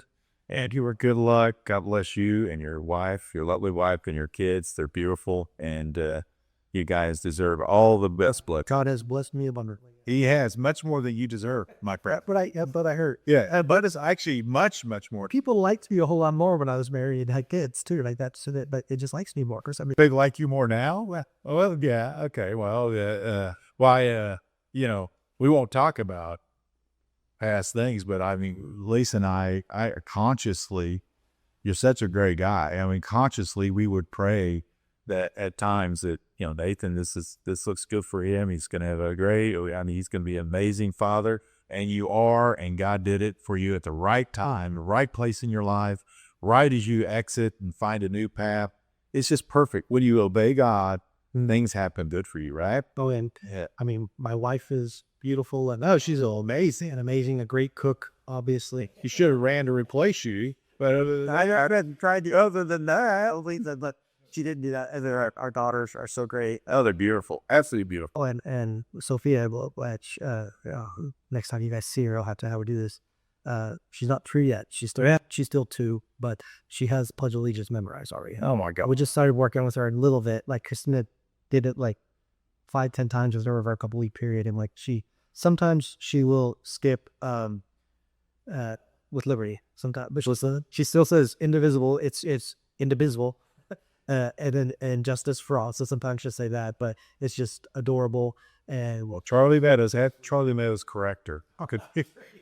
He liked to enunciate every word. but she's sweet. She at night, when we pray and read books and then, stumble with her for a minute or whatever, I'll tell her, I love you, you're my princess. She'll say, I love you too, Dad, you're my princess. So It's rated. But you put the do away, but that's very nice of her as well. so, and then Mandy's just doing great. She's growing up so much. Lisa, I know it has seen her. Yeah, like being handy as much as Sophia. But yeah, she goes head first with everything, literally, like going down the threshold, step into the garage. She doesn't back into it. She just goes head forward, put her head up. We had to have some Freedom Caucus things, like gatherings during the Some saying stuff. yeah, some family stuff. I mean, it's Go to some pickleball or something. some pickleball, some maybe some dinners, and I did a top off. Yeah. we should do more. Actually, we should probably do something during session with that. Yeah, we should do that. And then in the summer, you do something. Yeah. Grill out some fish or something. Yeah. Well, I know all about how we'll go to Florida and I'll lay on the beach for a week. Well, thanks, Nathan. It's been fun, been real. Good luck in everything, and keep leading the charge.